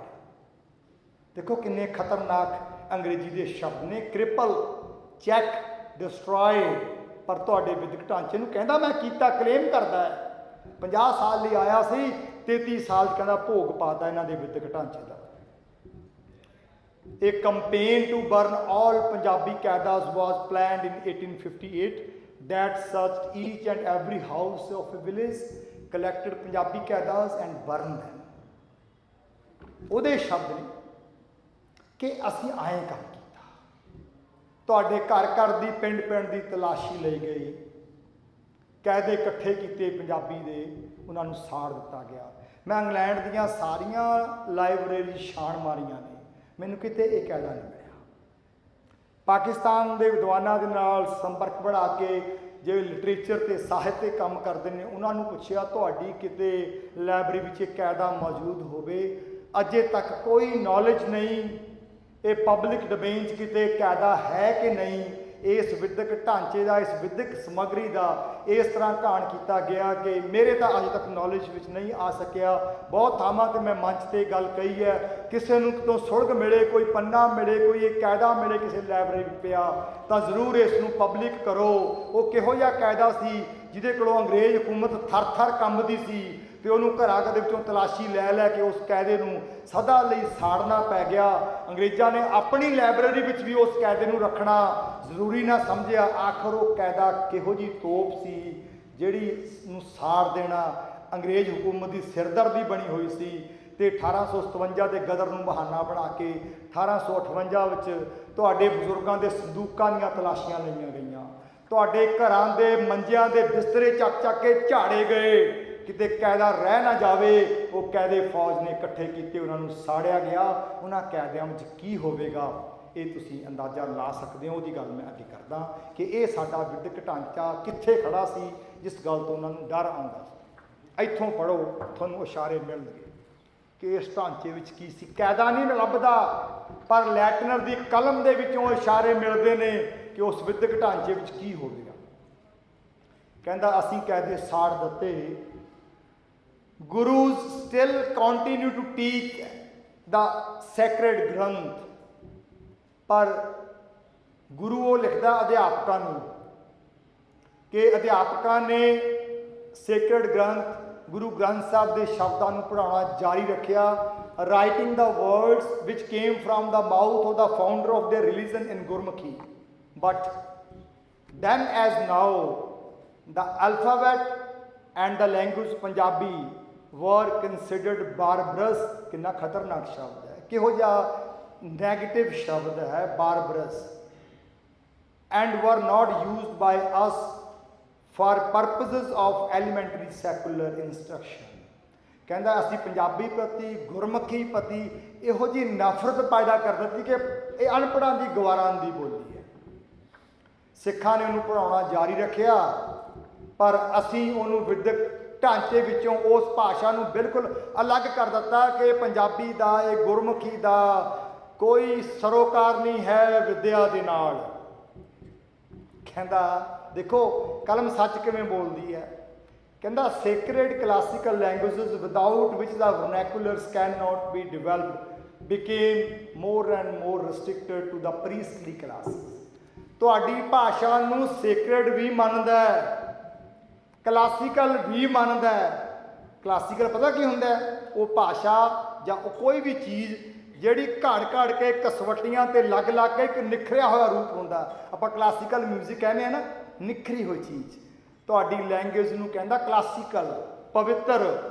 कहंदा जिहड़ी भाषा तो बिना दिल दिमाग नूं टणकाए नहीं जा सकदा, without which the vernaculars can not be developed. तुहानूं अंदरों झंझोड़िया ही नहीं जा सकदा।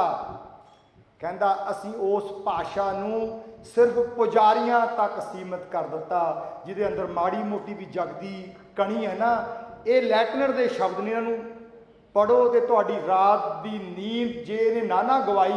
मैं क्या कहता लिटमस पेपर है, तुहाडी आत्मा जिउंदी है कि मर चुकी है। लैटिनर के शब्द लिटमस पेपर ने। तुहाडी भाषा नूं पवित्र मनदा है, क्लासिकल मनदा है कि यही एक भाषा दिल दिमाग नूं हिला के लीह ते चाढ़ सकती है। पर कहता मैं इहो जिहा काम कर चलिया, ये भाषा सिर्फ मैं ग्रंथियां तक पुजारियां तक चढ़ दी है, आम लोगों नूं भुला दिता है सब कुछ कि की सीगा ये। Here is a typical Sikh village, ये भी उहदे शब्द ने, in which everyone before annexation could read and write.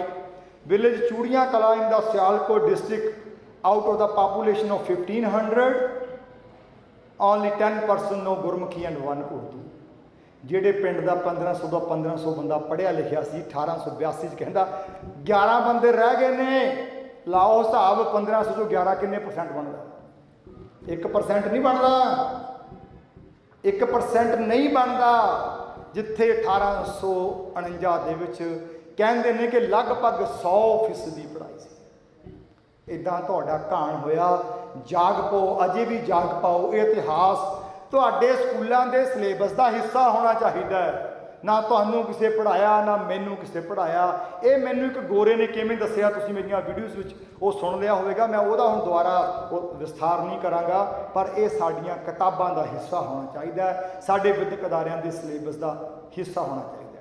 ਫਿਰ ਕੀ ਕਹਿੰਦਾ ਅਸੀਂ ਇਸ ਭਾਸ਼ਾ ਨੂੰ ਆਪਣੇ ਵਿਦਿਅਕ ਅਦਾਰਿਆਂ 'ਚ ਰੋਕ ਲਿਆ। ਇਹ ਵੀ ਲੈਟਿਨ ਦੀ ਕਲਮ ਦੇ ਸ਼ਬਦ ਨੇ। ਕਹਿੰਦਾ still the influence of old associations and of the striking inventions of modern time combined with the prestige of the ruling race rendered the people susceptible to any form of education that government might wish to foster. ਕਹਿੰਦਾ ਪਹਿਲਾਂ ਤਾਂ ਸਿੱਖਾਂ ਨੇ ਆਪਣੀਆਂ ਧਰਮਸ਼ਾਲਾਵਾਂ ਦੇ ਵਿੱਚ ਇਹ ਪਿੰਡਾਂ ਦੇ ਵਿੱਚ ਇਹ ਸ਼ਬਦ ਪੜ੍ਹਾਉਣੇ ਜਾਰੀ ਰੱਖੇ, ਪਰ ਹੌਲੀ ਹੌਲੀ ਕਹਿੰਦਾ ਅਸੀਂ ਵੀ ਆਪਣਾ ਕੰਮ ਕਰਦੇ ਰਹੇ। ਹੌਲੀ ਹੌਲੀ ਇਹ ਜਜ਼ਬਾ ਖਤਮ ਹੋ ਗਿਆ ਤੇ ਲੋਕਾਂ ਨੇ ਪ੍ਰਵਾਨ ਕਰ ਲਿਆ ਕਿ ਜੋ ਅੰਗਰੇਜ਼ ਪੜ੍ਹਾਉਂਦਾ ਚੱਲ ਠੀਕ ਹੀ ਹੈ।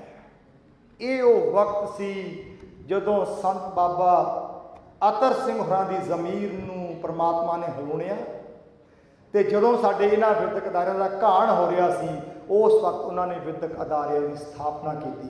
ਸੋ ਅਸੀਂ ਉਸ ਅਦਾਰੇ 'ਚ ਬੈਠੇ ਹਾਂ ਜਿਸ ਅਦਾਰੇ ਦਾ ਜਨਮ ਇਹ ਲੈਟਿਨਰ ਦੇ ਕੰਮ ਤੋਂ ਪ੍ਰਭਾਵਿਤ ਹੋਣ ਤੋਂ ਬਾਅਦ ਹੀ ਹੋਇਆ। ਪਰ ਪਤਾ ਨਹੀਂ, ਸ਼ਾਇਦ ਸਾਨੂੰ ਪਤਾ ਹੈ ਕਿ ਨਹੀਂ, ਕਿ ਬਾਬਾ ਅਤਰ ਸਿੰਘ ਹੋਰਾਂ ਦੀ ਜ਼ਮੀਰ ਨੂੰ ਕਿਹਨੇ ਤੇ ਕਿਵੇਂ ਹਲੂਣਿਆ।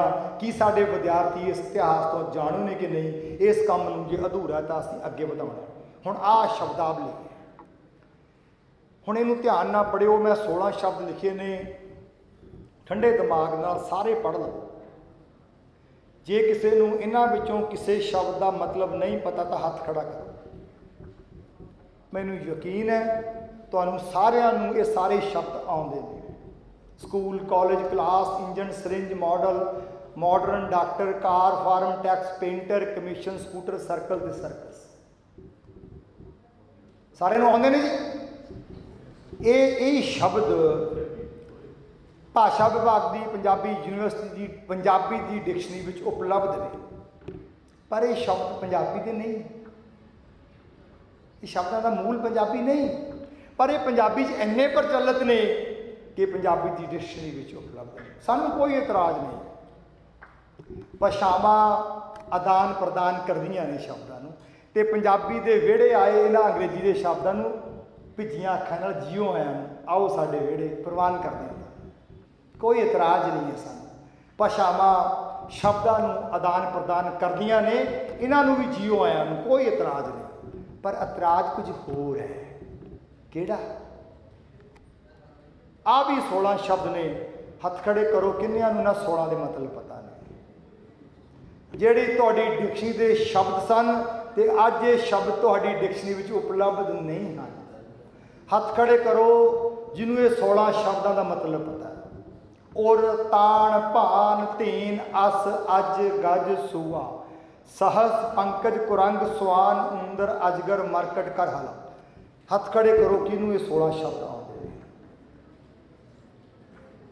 ਇਤਰਾਜ਼ ਇੱਥੇ ਖੜੋਤਾ ਹੈ ਸਾਡੇ ਵਿਹੜੇ ਆਏ ਅੰਗਰੇਜ਼ੀ ਦੇ ਸ਼ਬਦਾਂ ਨੂੰ ਜਿਉਂ ਆਇਆ, ਪਰ ਸਾਡੇ ਵਿਹੜੇ ਵਿੱਚ ਵਸਦੇ ਸ਼ਬਦਾਂ ਨੂੰ ਭਗਾ ਕੇ ਬਾਹਰ ਸੁੱਟਣਾ ਅਸੀਂ ਇਹ ਪ੍ਰਵਾਨ ਨਹੀਂ ਕਰਾਂਗੇ, ਕਦਾਚਿਤ ਪ੍ਰਵਾਨ ਨਹੀਂ ਕਰਾਂਗੇ। ਅੱਜ ਅਸੀਂ ਕਾਫਲਾ ਬਣਾ ਕੇ ਨਿਕਲੇ ਹਾਂ, ਤੁਹਾਡਾ ਸਹਿਯੋਗ ਝੋਲੀ ਅੱਡ ਕੇ ਮੰਗਦੇ ਹਾਂ। ਇਹੀ ਸੰਤ ਬਾਬਾ ਅਤਰ ਸਿੰਘ ਹੋਰਾਂ ਦਾ ਮਿਸ਼ਨ ਸੀ ਕਿ ਇਹ ਸ਼ਬਦ ਕਿਉਂ ਅਲੋਪ ਹੋਏ ਨੇ। ਇਹ ਗੁਰਬਾਣੀ ਦੀ ਵੋਕੈਬਲਰੀ ਹੈ। ਗੁਰੂ ਸਾਹਿਬ ਨੇ ਗੁਰਬਾਣੀ ਨੂੰ ਔਖੀ ਭਾਸ਼ਾ ਵਿੱਚ ਨਹੀਂ ਸੀ ਲਿਖਿਆ, ਕਿਉਂਕਿ ਬ੍ਰਾਹਮਣਾਂ ਦੇ ਉਸ ਵਕਤ ਦੇ ਗ੍ਰੰਥ ਬਹੁਤ ਔਖੀ ਭਾਸ਼ਾ ਵਿੱਚ ਸਨ ਅਤੇ ਆਮ ਜਨਤਾ ਨੂੰ ਬ੍ਰਾਹਮਣ ਵਿੱਦਿਆ ਨਹੀਂ ਸਨ ਦਿੰਦੇ।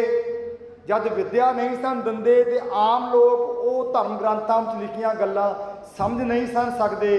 ਅਤੇ ਗੁਰੂ ਨਾਨਕ ਪਾਤਸ਼ਾਹ ਨੇ ਇਹ ਵੀ ਕ੍ਰਾਂਤੀਕਾਰੀ ਕਦਮ ਚੁੱਕਿਆ ਕਿ ਉੱਚੀਆਂ ਗੱਲਾਂ, ਬ੍ਰਹਮ ਦੀਆਂ ਗੱਲਾਂ ਆਮ ਲੋਕਾਂ ਦੀ ਬੋਲੀ ਵਿੱਚ ਲਿਖ ਮਾਰੀਆਂ। ਉਹ ਕਹਿੰਦੇ ਸਨ ਕਿ ਇਹ ਜਿਹੜੀ ਉੱਚ ਵਿੱਦਿਆ ਨਾ, ਇਹ ਤਾਂ ਬ੍ਰਾਹਮਣ ਦੇ ਘਰ ਜਨਮਿਆ ਹੀ ਲਊਗਾ, ਉਹ ਦੂਜਾ ਇਹਨੂੰ ਕੋਲੇ ਵੀ ਆ ਗਿਆ ਤਾਂ ਉਹਨੂੰ ਅਸੀਂ ਲਵੇ ਲੱਗਣ ਨਹੀਂ ਦੇਣਾ।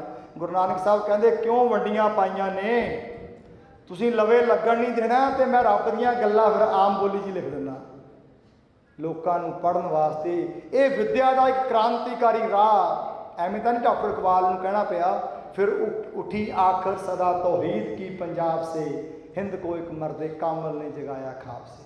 ਸੁੱਤੇ ਪਏ ਲੋਕਾਂ ਨੂੰ ਜਗਾਇਆ, ਜਗਾਉਂਦਾ ਕੌਣ ਹੈ? ਗਿਆਨ, ਵਿੱਦਿਆ, ਸਾਹਿਤ। ਅਤੇ ਸਾਹਿਬ ਨੇ ਬ੍ਰਹਮ ਸਾਹਿਤ ਲਿਖਿਆ। ਇਹ ਉਸ ਬ੍ਰਹਮ ਸਾਹਿਤ ਦੇ ਸ਼ਬਦ ਨੇ ਅਤੇ ਲੈਟਨ ਨੇ ਉਸ ਬ੍ਰਹਮ ਸਾਹਿਤ ਦੇ ਸ਼ਬਦਾਂ ਨੂੰ ਅਲੋਪ ਕੀਤਾ ਅਤੇ ਅਸੀਂ ਉਹਨੂੰ ਮੁੜ ਕੇ ਸਰਜੀਤ ਕਰਨਾ ਹੈ। ਹੁਣ ਮੈਂ ਤੁਹਾਨੂੰ ਹਰ ਲਈ ਦੱਸ ਦਿੰਦਾ ਕਿ ਇਹਨਾਂ ਸ਼ਬਦਾਂ ਦਾ ਮਤਲਬ ਕੀ ਹੈ। ਅਸੀਂ ਰੋਜ਼ ਪੜ੍ਹਦੇ ਹਾਂ ਇਹ ਗੱਲਾਂ ਨੂੰ, ਕੀਰਤਨ ਵੀ ਸੁਣਦੇ ਹਾਂ, ਪਰ ਸਾਨੂੰ ਇਹਨਾਂ ਦੇ ਮਤਲਬ ਨਹੀਂ ਪਤਾ। ਮਤਲਬ ਨਾ ਪਤਾ ਹੋਣ ਕਾਰਨ ਹੀ ਸਾਡੇ ਉੱਤੇ ਗੁਰਬਾਣੀ ਦਾ ਉਹ ਅਸਰ ਨਹੀਂ ਹੁੰਦਾ। ਗੁਰਬਾਣੀ ਕਹਿੰਦੀ ਹੈ ਮੇਰੇ ਕੋਲੇ ਆ ਕੇ ਤੂੰ ਕੁਝ ਹੋਰ ਮੰਗ, ਅਤੇ ਅਸੀਂ ਉਹਦੇ ਕੋਲ ਜਾ ਕੇ ਕੁਝ ਹੋਰ ਮੰਗੀ ਜਾ ਰਹੇ। ਇਸੇ ਕਰਕੇ ਅਸੀਂ ਸਿਰਫ ਗੁਰਬਾਣੀ ਨੂੰ ਮੱਥਾ ਟੇਕਣ ਤੱਕ ਰਹਿ ਗਏ ਹਾਂ। ਜਿਹੜੀ ਗੁਰਬਾਣੀ ਦੀ ਅਸਲ ਕਰਕਸ ਹੈ ਨਾ, ਜਿੱਥੇ ਗੁਰਬਾਣੀ ਛੋਟਾ ਠਾਹ ਮਾਰਦੀ ਹੈ, ਉਹ ਸਾਨੂੰ ਪਤਾ ਹੀ ਨਹੀਂ ਕਿੱਥੇ ਹੈ, ਕਿਉਂਕਿ ਇਹ ਵੋਕੈਬਲਰੀ ਅਲੋਪ ਹੋ ਚੁੱਕੀ ਹੈ। ਅਸੀਂ ਇਹ ਮੁੜ ਸੁਰਜੀਤ ਕਰਨੀ ਹੈ। ਔਰ ਹੁੰਦਾ ਹਾਰਟ, ਦਿਲ। ਤਾਣ ਹੁੰਦੀ ਹੈ ਤਾਕਤ ਗਾਵੇ ਕੋ ਤਾਣ, ਭਾਨ ਹੁੰਦਾ ਸੂਰਜ ਨਮੋ ਭਾਨ ਭਾਨੇ, ਧੇਨ ਹੁੰਦੀ ਹੈ ਗਾਂ, ਧੇਨ ਦੁੱਧੇ ਤੇ ਬਾਹਰੀ ਕਿਤੇ ਨਾ ਆਵੇ ਕਾਮ, ਅੱਜ ਕੇ ਵਸ ਗੁਰ ਕੀਨੋ ਕੀਹਰ, ਕੁੱਕਰ ਕਿਨੇ ਲਗਾਈ ਰੇ। ਅੱਜ ਹੁੰਦੀ ਹੈ ਬੱਕਰੀ, ਗੱਜ ਹੁੰਦਾ ਹਾਥੀ, ਸੂਆ ਹੁੰਦਾ ਤੋਤਾ, ਸਾਹਸ ਹੁੰਦਾ 1000 1000, ਪੰਕਜ ਹੁੰਦਾ ਚਿੱਕੜ, ਕੁਰੰਗ ਹੁੰਦਾ ਹਿਰਨ, ਸਵਾਨ ਹੁੰਦਾ ਕੁੱਤਾ, ਉੰਦਰ ਹੁੰਦਾ ਚੂਹਾ, ਅਜਗਰ ਹੁੰਦਾ ਪਾਈਥਨ ਸੱਪ, ਮਰਕਟ ਹੁੰਦਾ ਬਾਂਦਰ ਅਤੇ ਕਰਲਾ ਹੁੰਦਾ ਊਠ। ਇਹ ਸਾਡੀ ਵੋਕੈਬਲਰੀ ਸੀ, ਸਾਨੂੰ ਨਹੀਂ ਪਤਾ। ਅਤੇ ਲੈਟਨਰ ਨੇ ਤੁਹਾਡੇ ਸ਼ਬਦ ਅਲੋਪ ਕੀਤੇ, ਆਪਣੇ ਸ਼ਬਦ ਸਥਾਪਿਤ ਕੀਤੇ। ਅਤੇ education system of Punjab was destroyed to ruin Punjab. ਉਹਦੇ ਸ਼ਬਦ ਨੇ, ਕਹਿੰਦਾ ਖਤਮ ਕੀਤਾ ਪੰਜਾਬ ਨੂੰ ਲੁੱਟਣ ਦੇ ਲਈ। ਹੁਣ ਮੈਨੂੰ ਅਗਲੀ ਗੱਲ ਸ਼ੁਰੂ ਕਰਨ ਤੋਂ ਪਹਿਲਾਂ ਦੱਸੋ, ਜੇ ਦੱਸੋਗੇ ਤਾਂ ਮੈਂ ਅਗਲੀ ਸਲਾਈਡ 'ਤੇ ਆਵਾਂਗਾ, ਨਹੀਂ ਅੱਗੇ ਕੋਈ ਫਾਇਦਾ ਨਹੀਂ। ਕੀ ਤੁਸੀਂ ਚਾਹੁੰਦੇ ਹੋ ਆਪਣੇ ਬਜ਼ੁਰਗਾਂ ਵਾਲੀ ਵਿੱਦਿਅਕ ਪ੍ਰਣਾਲੀ ਨੂੰ ਮੁੜ ਸਰਜੀਤ ਕਰ ਦਈਏ? ਹੱਥ ਖੜੇ ਕਰਕੇ ਮੈਨੂੰ ਦੱਸੋ, ਕਿਉਂਕਿ ਅਗਲੀ ਗੱਲ ਦਾ ਮਤਲਬ ਹੀ ਤਾਂ ਰਹਿੰਦਾ ਹੈ ਕਿ ਤੁਹਾਡੇ ਅੰਦਰੋਂ ਆਵਾਜ਼ ਆਉਂਦੀ ਹੈ ਕਿ ਅਸੀਂ ਆਪਣੇ ਬਜ਼ੁਰਗਾਂ ਵਾਲੀ ਵਿੱਦਿਅਕ ਪ੍ਰਣਾਲੀ ਨੂੰ ਮੁੜ ਸਰਜੀਤ ਕਰਾਂਗੇ। ਇਸ ਸੰਸਥਾਵਾਂ ਦੇ ਵਿੱਚ ਜਿਹੜੀਆਂ 7 ਤੋਂ 9 ਸੰਸਥਾਵਾਂ ਤੁਹਾਡੀਆਂ ਚੱਲ ਰਹੀਆਂ ਨੇ, ਤੁਸੀਂ ਆਪਣੇ ਵਿੱਦਿਅਕ ਅਦਾਰਿਆਂ ਵਿੱਚ ਲੁੱਟੇ ਖਸੁੱਟੇ ਗਏ ਸਾਡੇ ਵਿੱਦਿਅਕ ਢਾਂਚੇ ਨੂੰ ਮੁੜ ਸਰਜੀਤ ਕਰਨ ਲਈ ਲਾਮਬੰਦ ਹੋਵੋਗੇ? ਪਲੀਜ਼ ਹੱਥ ਖੜੇ ਕਰਕੇ ਮੈਨੂੰ ਦੱਸੋ। ਬਹੁਤ ਬਹੁਤ ਧੰਨਵਾਦ। ਬਾਂਹ ਲੰਮੀ ਖੜੀ ਕਰੋ, ਅੱਧੀ ਕਿ ਨਹੀਂ, ਆ ਕੈਮਰੇ 'ਚ ਕੈਦ ਕਰ ਲਿਓ ਅਤੇ ਸਾਰਿਆਂ ਨੂੰ ਦੇ ਦਿਓ ਵੀ ਇਹ ਹਿਸਟੋਰੀਕਲ ਡੇ ਹੈ। ਅਤੇ ਮੈਂ ਕਹਿੰਦਾ ਸੰਤ ਬਾਬਾ ਅਤਰ ਸਿੰਘ ਇੱਥੇ ਬੈਠੇ ਤੁਹਾਡੇ ਖੜੇ ਹੱਥਾਂ ਨੂੰ ਦੇਖ ਰਹੇ ਨੇ। ਹੱਥ ਖੜੇ ਕਰੋ ਜੀ। ਮੈਂ ਸਾਡੇ ਸੈਕਟਰੀ ਸਾਹਿਬ ਨੂੰ ਵੀ ਕਹੂੰਗਾ, ਜਸਵੰਤ ਸਿੰਘ ਜੀ ਨੂੰ ਵੀ, ਤੁਸੀਂ ਮੋਹਤਬਾਰ ਹੋ, ਮੈਨੂੰ ਤੁਹਾਡਾ ਹੱਥ ਪਹਿਲਾਂ ਚਾਹੀਦਾ ਹੈ। ਅਤੇ ਇੰਦਰਜੀਤ ਸਿੰਘ ਜੀ, ਸੋ ਇਹ ਸਾਡੀ ਜ਼ਿੰਮੇਵਾਰੀ ਹੈ। ਔਰ ਬਾਬਾ ਅਤਰ ਸਿੰਘ ਜੀ ਇਸ ਗੱਲ ਨੂੰ ਮਹਿਸੂਸ ਰਹੇ ਨੇ ਕਿ ਉਹਨਾਂ ਦੇ ਆਰੰਭ ਕੀਤੇ ਵਿੱਦਿਅਕ ਅਦਾਰਿਆਂ 'ਚ ਅਸੀਂ ਇਹ ਪ੍ਰਣ ਕੀਤਾ ਕਿ ਅਸੀਂ ਇਹਨੂੰ ਮੁੜ ਸਰਜੀਤ ਕਰਾਂਗੇ। ਹੁਣ ਮੁੜ ਸਰਜੀਤ ਕਿਵੇਂ ਕਰੀਏ ਜੀ?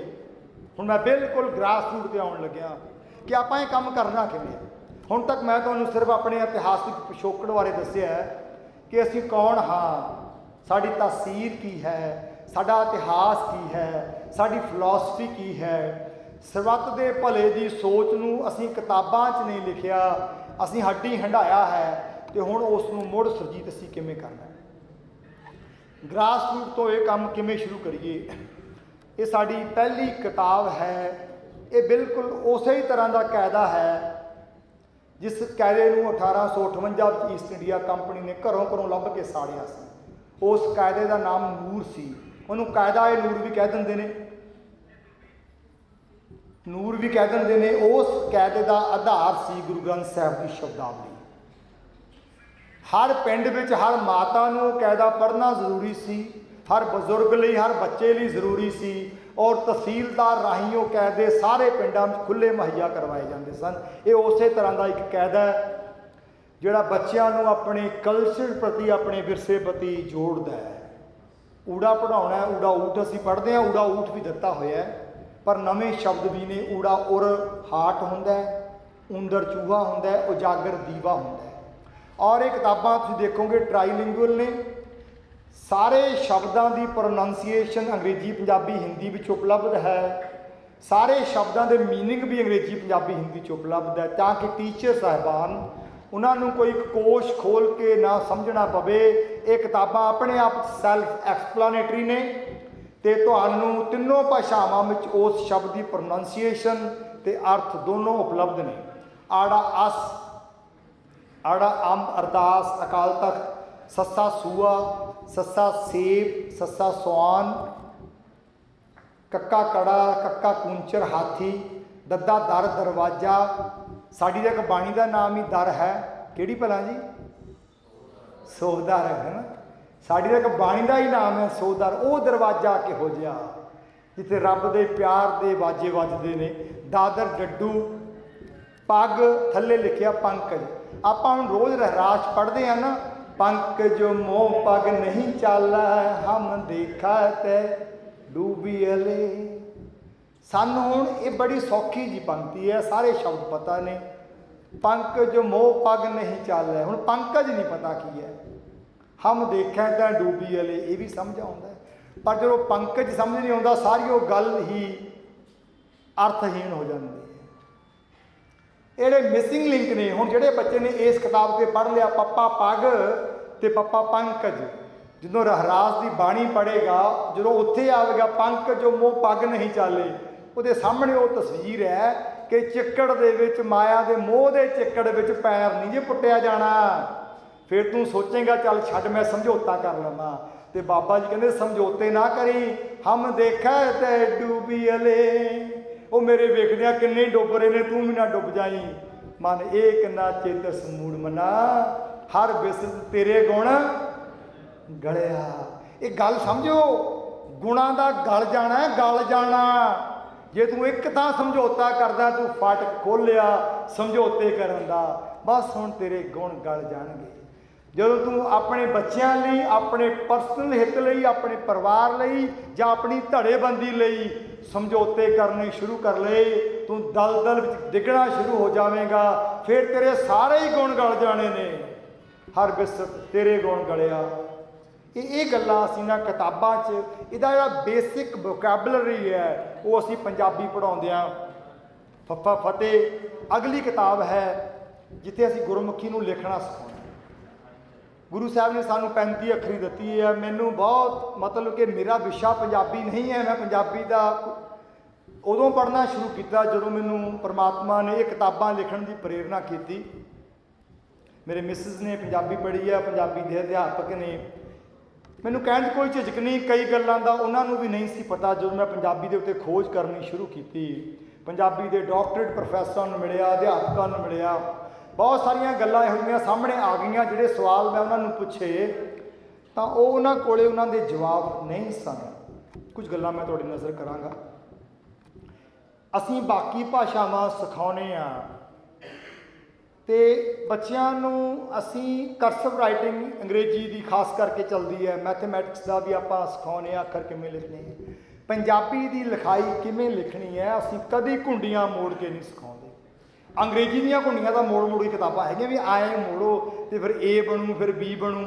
कदी कक्का किवें पैना, होड़ा किवें पैना है, राड़ा किवें पाना, गंगा किवें लिखना, इहदियां घुंडियां नहीं मोड़दे। ये घुंडियां मोड़नियां ये किताब सिखाउंदी है। दूसरी गल, अंग्रेजी सिखाउण लग्गिया असीं 4 लाइनां वाली कापी च लिखाउने आ, क्यों जी, है ना। तो वो पता लगता भी जे छोटा एफ पाउणा तो एफ ने उपर नूं किन्ना जाना, थल्ले नूं किन्ना आउणा। छोटे लैटर लिखने आ, विचाले लिखने आ, वड्डे किवें लिखने आ, हद बन्ने लगे हुए आ। 4 लाइनां वाली कापी च अंग्रेजी सिखाउने आ। तो पंजाबी किवें सिखाउने आ, पंजाबी 2 लाइनां वाली सिखाउने ना। हुण मैनूं दसो, पंजाबी दे उपर होड़ा भी लगना हुंदा, थल्ले औंकड़ भी लगने, उपर टिप्पी भी लगनी है। उपर वाली लाइन की ज़्यादा लोड़ पंजाबी नूं कि अंग्रेजी नूं है? वो अंग्रेजी भी तो उपर कुछ पैंदा ही नहीं गा। तुहाडा एक शब्द नहीं लिखिया जाता, होड़ा, कनोड़ा, सिहारी, बिहारी, जां कुछ उपर निकल जाना जां कोई थल्ले आ जाना। वो तुसीं थल्ले लाइन ही नहीं लाई कोई भी किन्ना कुछ थल्ले तक जाना, किन्ना कुछ उपर तक जाना। तो पंजाबी सिखाउण लग्गिया गौर नाल देखियो किताबां नूं, जिथे आपां पंजाबी लिखनी सिखाउने ना, वड्डियां वड्डियां मोटियां मोटियां लाइनां हुंदियां, जिथे आपां आएँ करके ऊड़ा पाउने आ। कदी अंग्रेजी की कापी आए नहीं हुंदी। अंग्रेजी वाले शुरू तो ही 4 लाइनां सिखाउंदे आ। ये नहीं पहला एडा वड्डा ए लिखा लैणगे फिर कहणगे छोटा कर लै, नहीं, बहुत सियाणे हैं। शुरुआत नर्सरी में ही 4 लाइनां वाली कापी फड़ा दिंदे आ।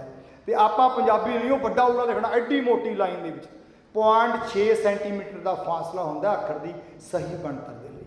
पता नहीं साडे लिखारियां नूं नहीं पता, पर उन्होंने पता है, वो रखते हैं 0.6 नाप के, नापिओ कदी उन्होंने।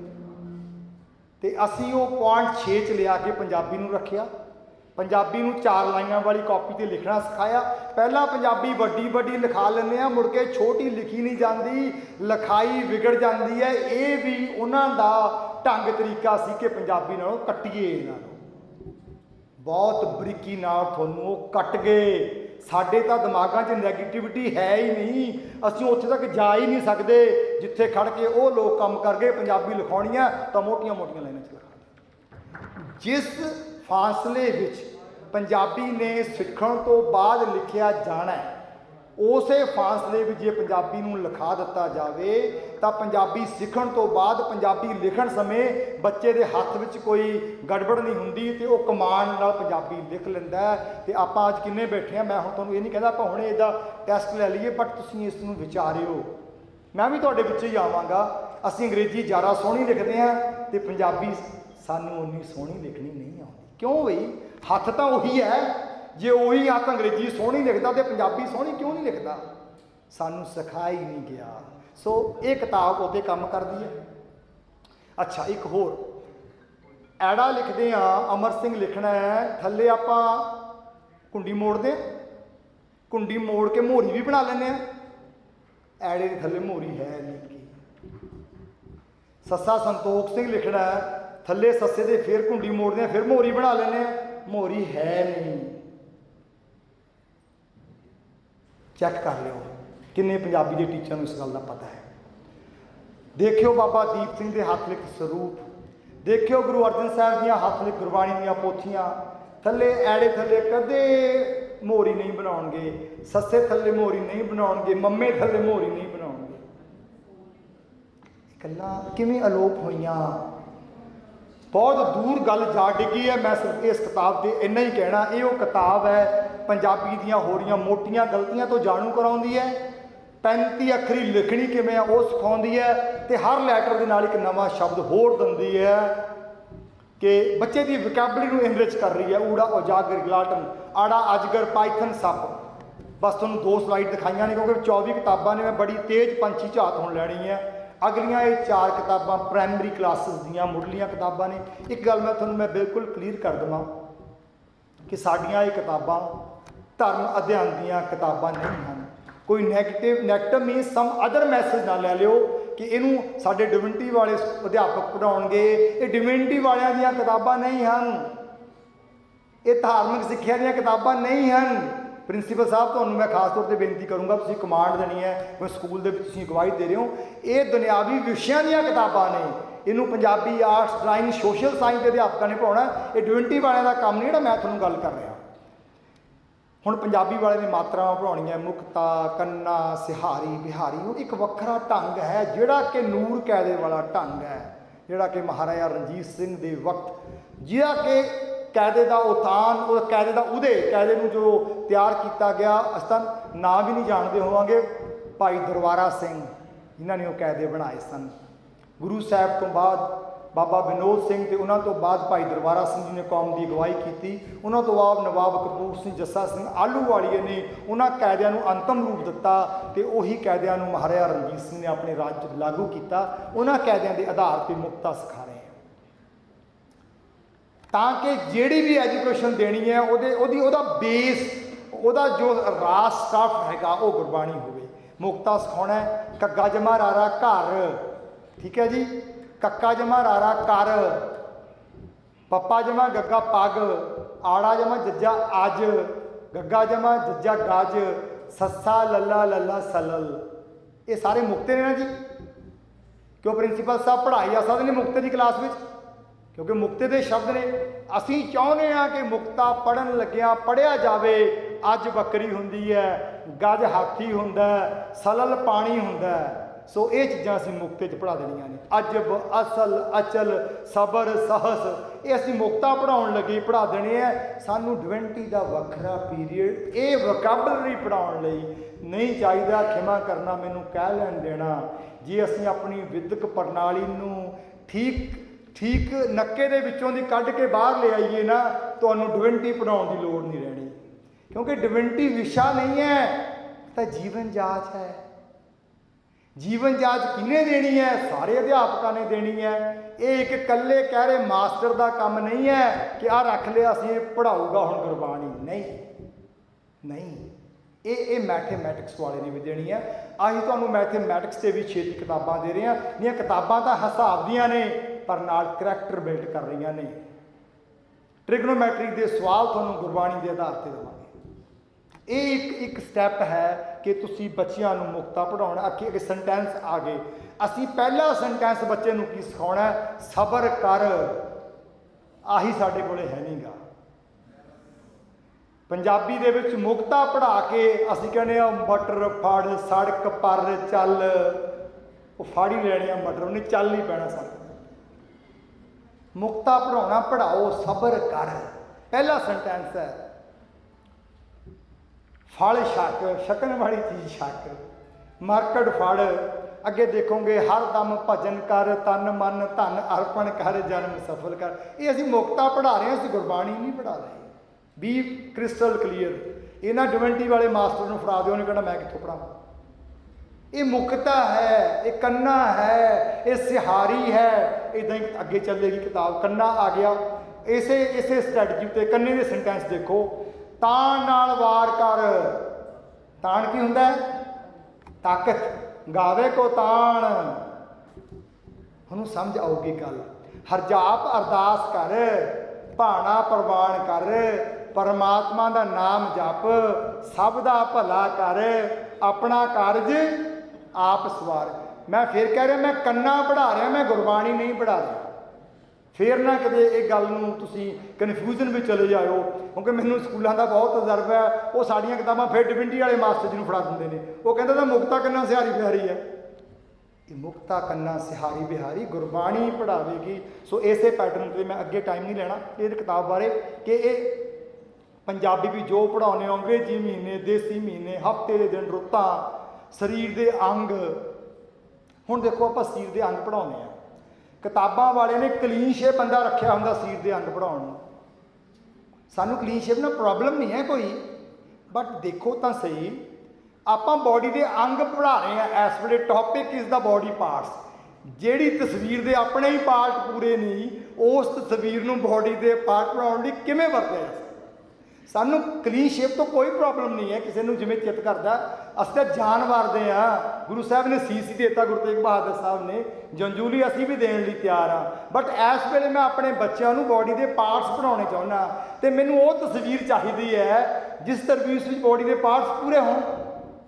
ਸੋ ਅਸੀਂ ਉਹ ਤਸਵੀਰ ਉਹ ਦਿੱਤੀ ਹੈ। ਜਾਨਵਰਾਂ ਅਤੇ ਪੰਛੀਆਂ ਦੀਆਂ ਆਵਾਜ਼ਾਂ यानी जो पंजाबी का सिलेबस है, मां ते बच्चा, बिल्ली बलूंगड़ा, गऊ बच्चा, यानी जो पंजाबी का सिलेबस है पंजाब स्कूल सिक्ख्या बोर्ड के पैटर्न के आधार पर तुहानूं सारा इत्थे अवेलेबल है। विरोधी शब्द, अच्छा गिणती आपां सिखाउने हैं, असीं गुरमुखी की गिणती भी नाल नाल सिखाई है कि पंजाबी विच गुरमुखी च असीं फिगर्स नूं किवें लिखदे, जीवां दे रहण दे स्थान, हाँ जी, समा सवेर दोपहर शाम, बुझारता मां जम्मी नी पुत कोठे टप्पे, है ना। मैनूं याद आ निक्के निक्के हुंदे सी दादी ने कि नानी कोले सौण तो पहलां वो साडा उही ब्रेन की एक्सरसाइज कर दिंदे सीगे, है ना।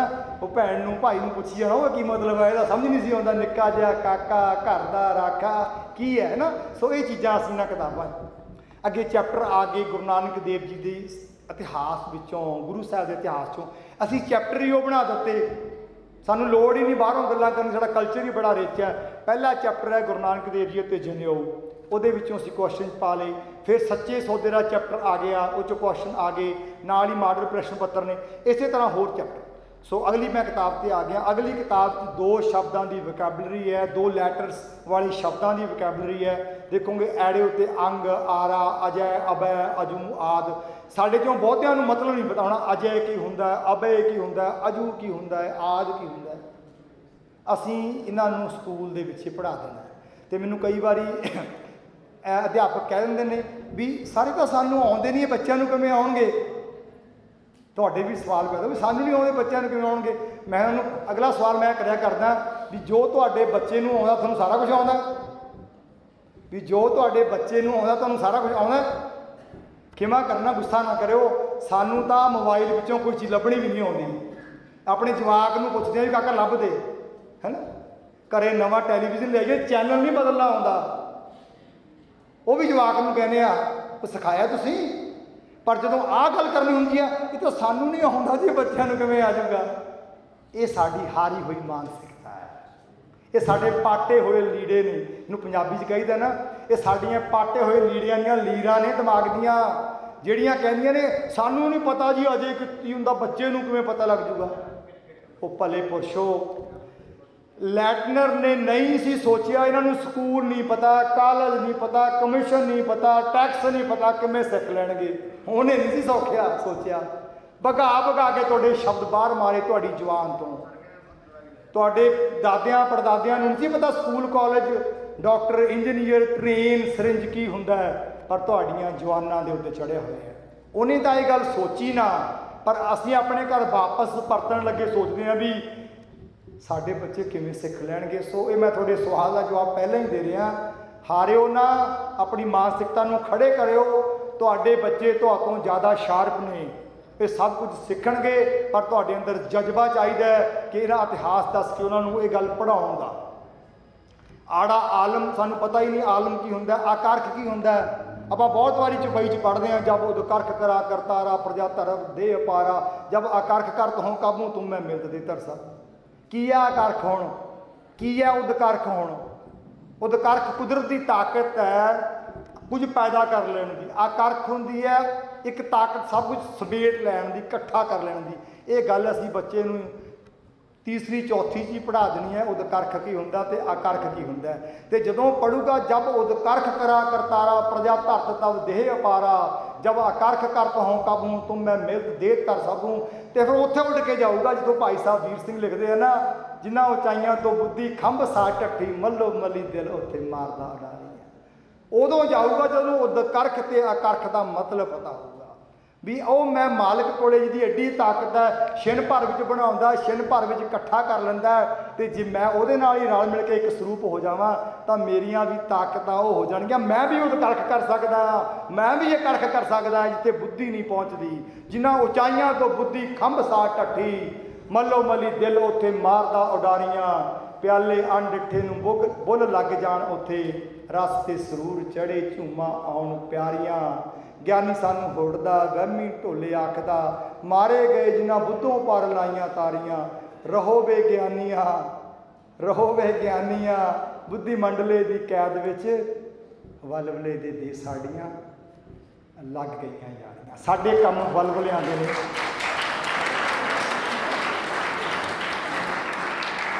ਸਾਡੇ ਕੰਮ ਵਲਵਲਿਆਂ ਦੇ ਨੇ, ਸਾਡੇ ਕੰਮ ਪਰਮਾਤਮਾ ਦੇ ਕੰਮ ਨੇ। याद रखियो बंदे जमा ते घटाओ कर सकते हैं, इतों वध नहीं। इस गल नूं गौर करियो, बंदे इंसान जमा ते घटाओ कर सकते हैं पर रब गुणा ते तकसीम करता है। इस गल नूं गौर करियो, अपनी ताकत नूं छोटा करके ना जाणियो। गुरु नानक साहब ने किन्ना पैंडा कढ़िया, उसे ताकत के सिर ते कढ़िया। उसे ताकत के सिर के उत्ते गुरु साहब ने, गुरु गोबिंद सिंह ने लिख दिता, खालसा मेरी जान की जान। ये गल छोटी नहीं, तुहाडी जान है गुरु गोबिंद सिंह। ते गुरु गोबिंद सिंह दियां सारियां ताकतां तुहाडे लई राखवियां रखियां होईयां ने। इस करके अपनी समर्था ते कदी शक ना करियो। असीं वलवलियां दे देश विच इस साहित्य नूं पढ़ना है और एक सोहना ते खुशहाल समाज बनाउणा। अच्छा, होर ngंगा, वो पंजाबी दे बहुते मास्टर ngंगा ते ञियां बोल नहीं सकते। कह दो फलोच बोल के दिखा दो, ngंगा ते ञियां नहीं आना जवान दे उत्ते। मैं सारियां दी गल नहीं करता, मैं चैलेंज नहीं करता पंजाबी के अध्यापकों नूं, पर मैं हकीकत ग्रास रूट की हकीकत दसदा कि बहुतियां दे वस विच नहीं रहा। बहुत वधिया भी हैगे ने, ये नहीं कि सारिਆਂ ਨੂੰ नहीं आता, बट बहुत सारे स्कूलों में मैं जो जाना, मैं कई बार उन्होंने कहता उन्होंने पंजाबी वाले टीचर बुलाओगे तो मैं जो दो शब्द सामने रख देवां तो उन्होंने को प्रोनाउंस नहीं कर होंगे। ये मेरा दिल दुखदा है। मेरा विषय पंजाबी नहीं है, पर पंजाबी वाले कहते ने ngंगा खाली, ञियां खाली, राड़ा खाली, नाना खाली। मैं की शब्द वरतां पंजाबी विच, कहते ने मोयो खाली की हुंदा है। पंजाबी वाला कोई बुढ़ी कहे तो कहते मोया की है, कोई खाली भी हुंदा कुछ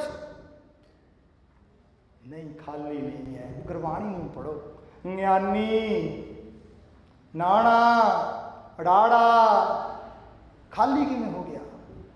हाँ, ये कह सकते हो कि अजोकी पंजाबी दे विच नाना, ngंगा, ञियां, राड़ा इन्हां दे नाल शब्दां की शुरुआत घट होंदी है जो नहीं होंदी, पर इन्हों खाली कहना बिल्कुल प्रिंसीपल साहब उचित नहीं है। क्लास में पढ़ाना बंद करो, नाना खाली पढ़ाना बंद करो, राड़ा खाली, ये खाली नहीं हैगे। असी किताबों में तुहानूं शब्द दिते नाल लिखिया भी होया है, ये खाली नहीं। ये गल वक्री है कि इन्हां शब्दों के नाल बहुते, इन्हां लैटरस के नाल बहुते शब्दों की शुरुआत नहीं होंदी। पढ़ो लंग, लंगा, रंग, हिंग, वंगा, सिंगी, ये सानूं पढ़ाउणा जरूरी है। इस तरह कंगण, वांगण, तिंघाणा, लंघाउणा, घुंघणियां, ञियां, मंझ, जांजी, उंज, इंज, सुइयां, ये सानूं इन्हां दा उचारण आउणा चाहिए है। खाली नाणा, तण, सण, ताण, माण, पाणी, राणी, ये खाली नहीं, ये साडी शब्दावली दे विच इन्हां दा उचारण है। ये किताबां पंजाबी दियां हन। मैं तुहानूं एक पंछी झात दित्ती है। इन्हां किताबां 'च असीं पंजाबी दा बेस बंन देना है। हुण असीं पंजाबी लिखणी सिखाउणी है। असीं सुलेख मालावां यूज़ करते हैं। फिर मैं प्रिंसीपल साहब नूं बार बार संबोधित तां हो रहा कि स्कूल नाल संबंधित है। अपने कोल किताब हुंदी है, बच्चे लिखते हैं राम केला खांदा है, शाम साइकिल चलाउंदा है, सीता कपड़े धोंदी है। वो राम दा खाधा केला, सीता ये धोते कपड़े साढ़े किसे काम नहीं।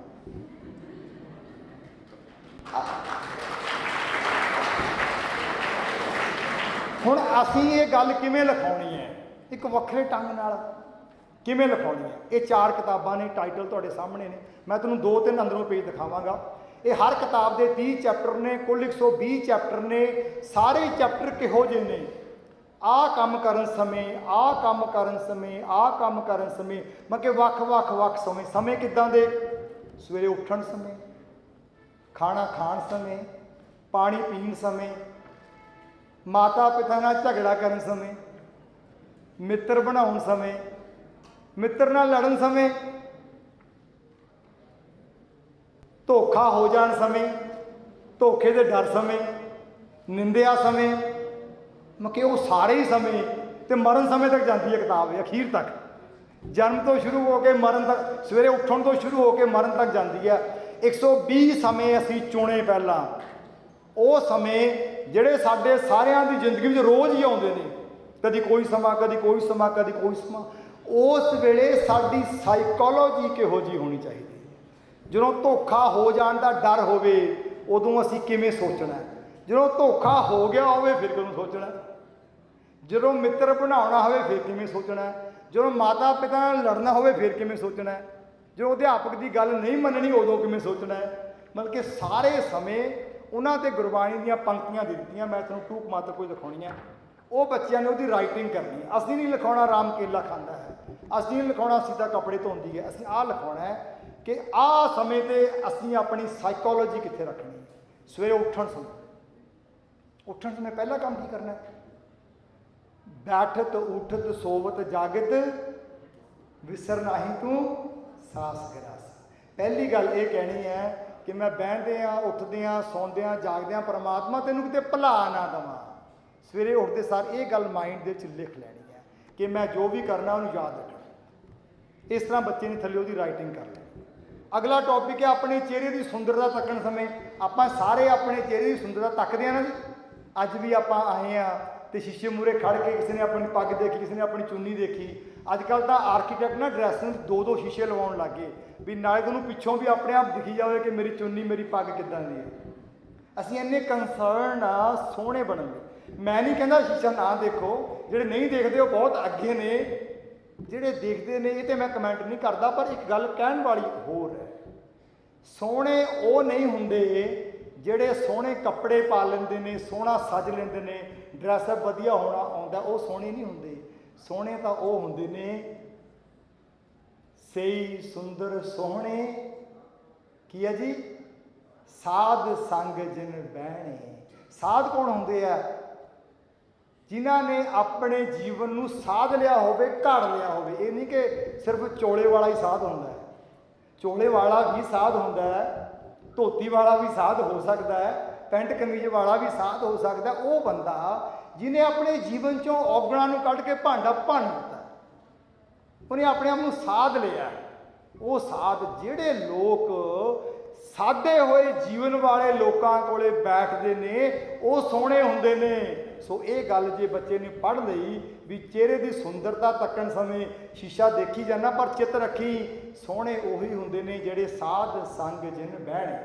ਸੋ ਇਹਦੇ 120 ਚੈਪਟਰ ਨੇ, ਮੈਂ 120 ਡਿਸਕਸ ਨਹੀਂ ਕੀਤੇ, ਸਿਰਫ ਦੋਵਾਂ ਦਾ ਇਸ਼ਾਰਾ ਦਿੱਤਾ। ਬਾਕੀ ਕਿਤਾਬਾਂ ਜੋ ਤੁਸੀਂ ਦੇਖ ਸਕਦੇ ਹੋ, ਬਾਹਰ ਸਟਾਲ 'ਤੇ ਵੀ ਇਹ ਕਿਤਾਬਾਂ ਉਪਲਬਧ ਨੇ, ਆਨਲਾਈਨ ਵੀ ਤੁਸੀਂ ਦੇਖ ਲਓਗੇ।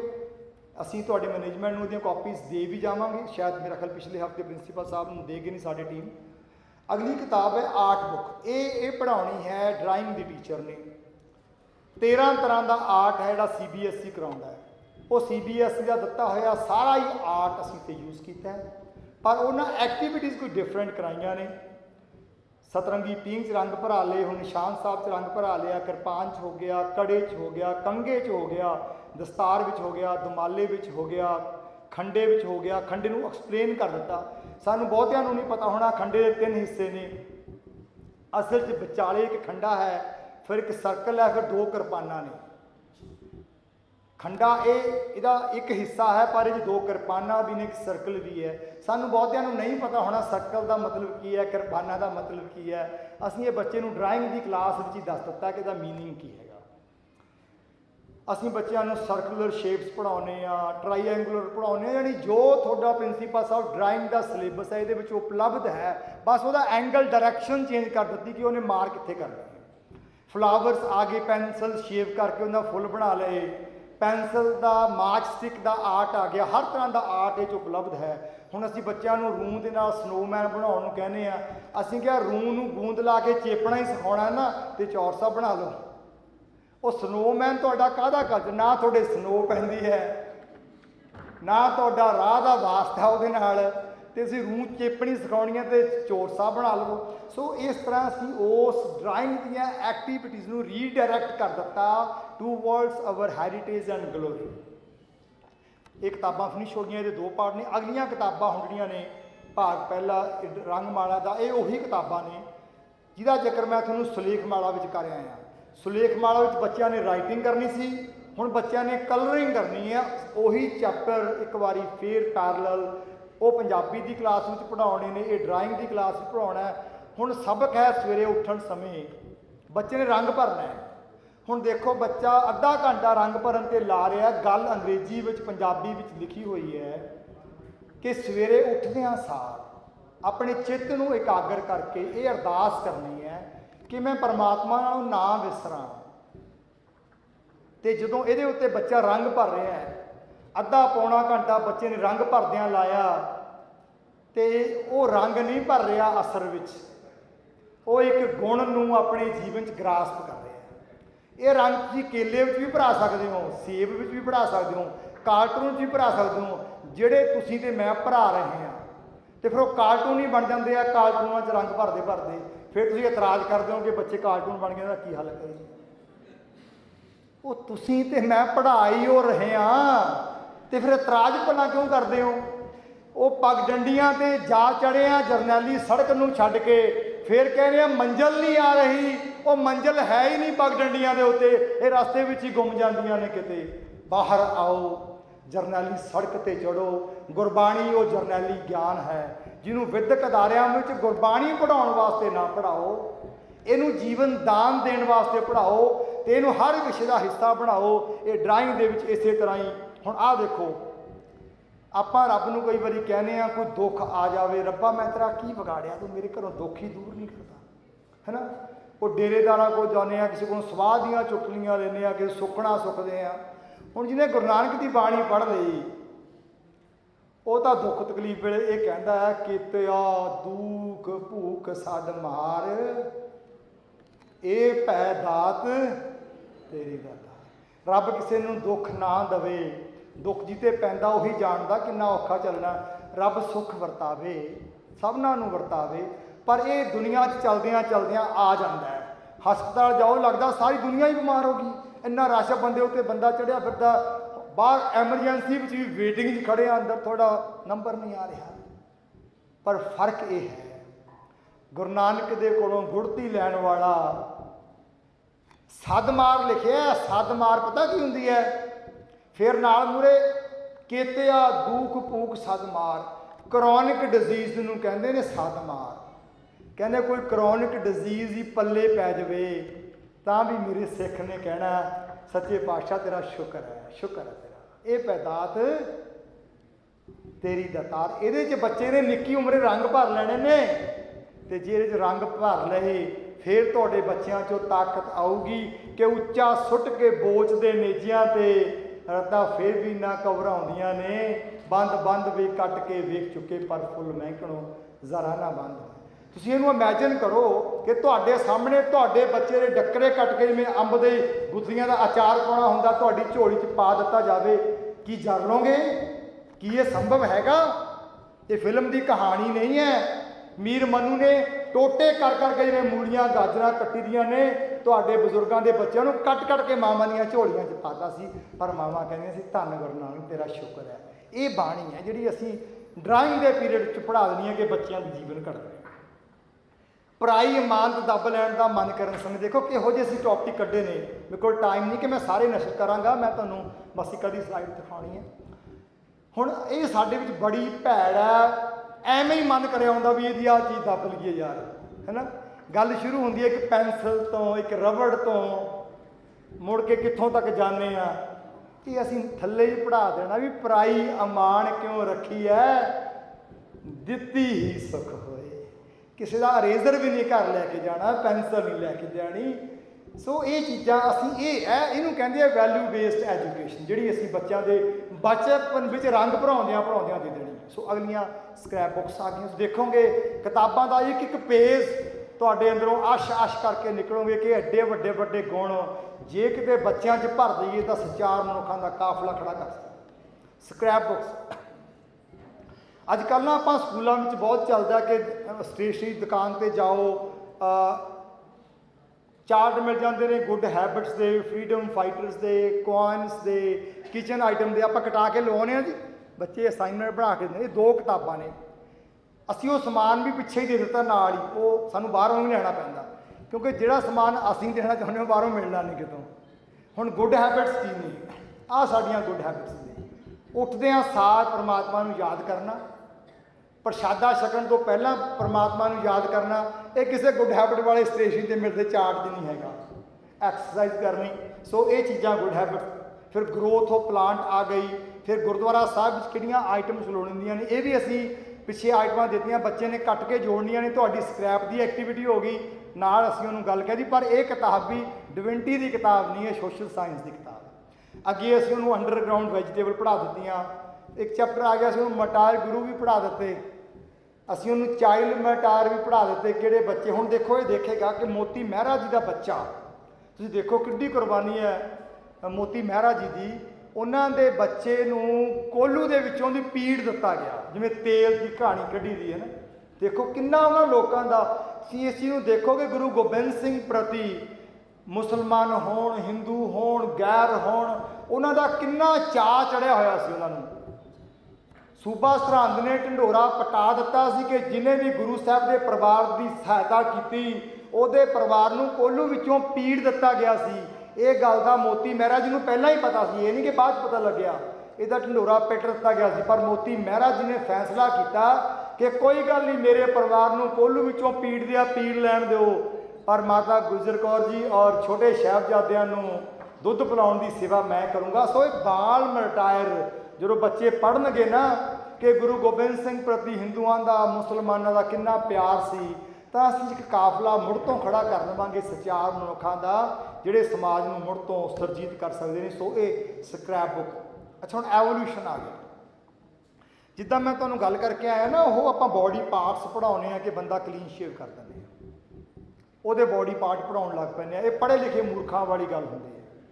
ਹੁਣ ਅਸੀਂ ਡਾਰਵਿਨ ਦੀ ਥਿਊਰੀ ਜਦੋਂ ਕਿਤਾਬਾਂ 'ਚ ਪੜ੍ਹਾਉਂਦੇ ਆ, ਇੱਥੇ ਸਾਇੰਸ ਦੇ ਅਧਿਆਪਕ ਬੈਠੇ ਹੋਣੇ ਆ, ਜਿਹੜੇ ਨਹੀਂ ਸਾਇੰਸ ਦੇ ਉਹਨਾਂ ਨੂੰ ਵੀ ਇਸ ਗੱਲ ਦਾ ਪਤਾ। ਡਾਰਵਿਨ ਕੀ ਕਹਿੰਦਾ ਹੈ, ਥਿਊਰੀ ਆਫ ਐਵੋਲਿਊਸ਼ਨ ਹੈ ਨਾ, ਉਹਨੇ ਬਾਂਦਰ ਦੀ ਪੂੰਛ ਲਾਹੀ ਹੈ।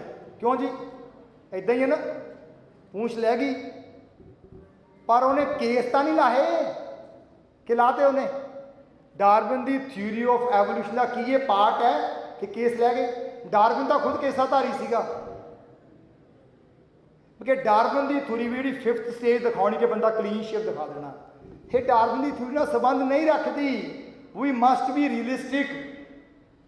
ਜੇ ਡਾਰਵਿਨ ਦੀ ਥਿਊਰੀ ਨਾਲ ਰੱਖਦੀ ਹੁੰਦੀ ਤਾਂ ਇੱਕ ਕਲੀਨ ਸ਼ੇਪ ਬੰਦੇ ਦਾ ਜਦੋਂ ਬੱਚਾ ਜੰਮਦਾ, ਜੇ 5 ਪੁਸ਼ਤਾਂ ਤੋਂ ਕਲੀਨ ਸ਼ੇਪ ਹੋ ਰਿਹਾ ਤਾਂ 6ਵੀਂ ਪੁਸ਼ਤ ਦੇ ਬੱਚੇ ਦੇ ਦਾੜੀ ਨਹੀਂ ਆਉਣੀ ਚਾਹੀਦੀ, ਤਾਂ ਇਹ ਡਾਰਵਿਨ ਦੀ ਥਿਊਰੀ ਬਣ ਜਾਂਦੀ।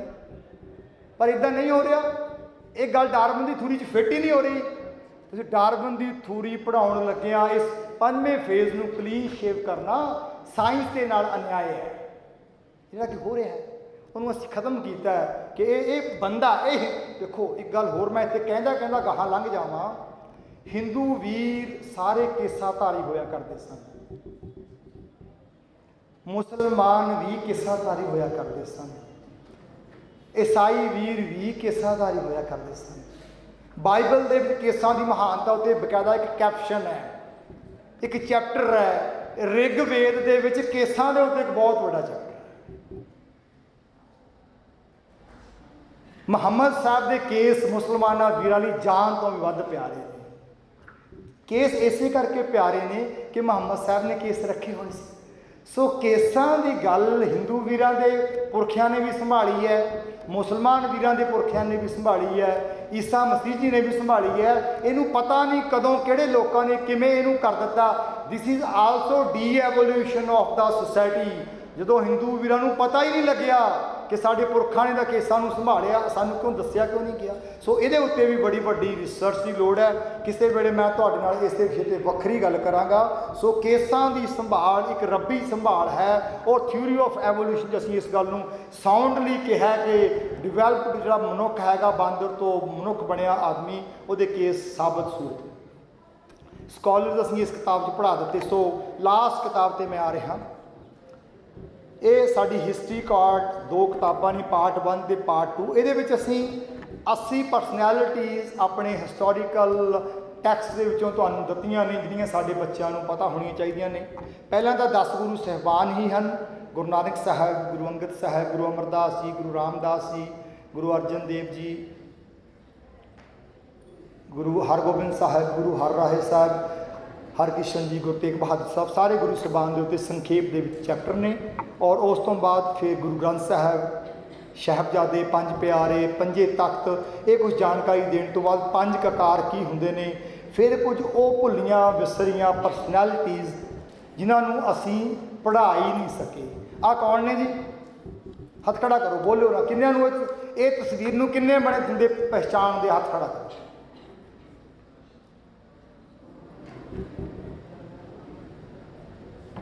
अज तक कोई हाथ खड़ा नहीं होया। खिमा करना मतलब दिस इज़ द लैवल कि असीं अपनियां शख्सियतां नूं किवें भुला दिता होया। ये वो आज़ादी घुलाटिए ने जिन्हां ने 200 के करीब अंग्रेज गोरियां नूं एलिमीनेट किया सी, खत्म किया। असीं एक अंग्रेज अफसर नूं मारन वाले का नाम जानते हैं,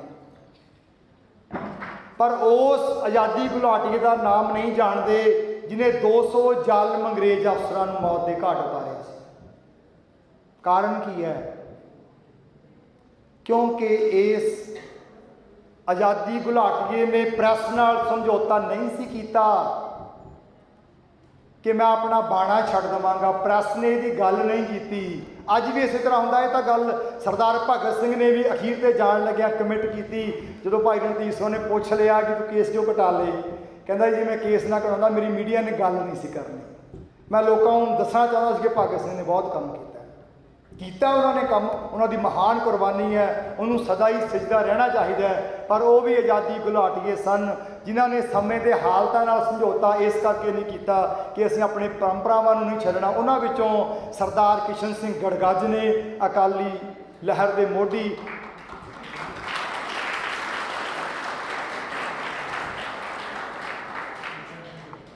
जिन्हां ने अपने साबस, ये देखो कौन सन, अंग्रेज हुकूमत के एक सिपाही सन, फौज भी सन। फौजी अफसर बहुत जुल्म करते सन। ननकाना साहब का साका हो गया तो इन्होंने फौज भी रहंदे फौज के जालम अफसरों की लिस्ट बना ली, तो फिर एक चक्रवर्ती जत्था बना लिया। वो जालम अफसरों को चुन चुन के हिट लिस्ट से रख के खत्म किया। पता नहीं लग्या कौन खत्म कर रहा है, कितों हो रहा। चुप चपीते अपना काम करते रहे तो अनेका ही जालम अंग्रेज अफसरों उन्होंने खत्म किया तो भारत की आज़ादी का राह पद्धरा किया। पर साडे विधक अदारियां विच किशन सिंह गड़गज की अज तस्वीर को भी कोई नहीं पहचानता। यदी जिम्मेवारी अपने सारिਆਂ की बनती है कि आप इन्हां शख्सियतां नूं उजागर करना। आह कौन ने जी, पछाणदे उन्होंने हथ खड़े करो, इन्होंने कौन कौन पछाणदा?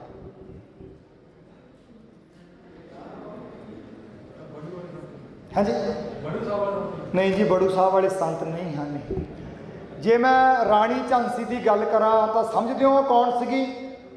कौन सी?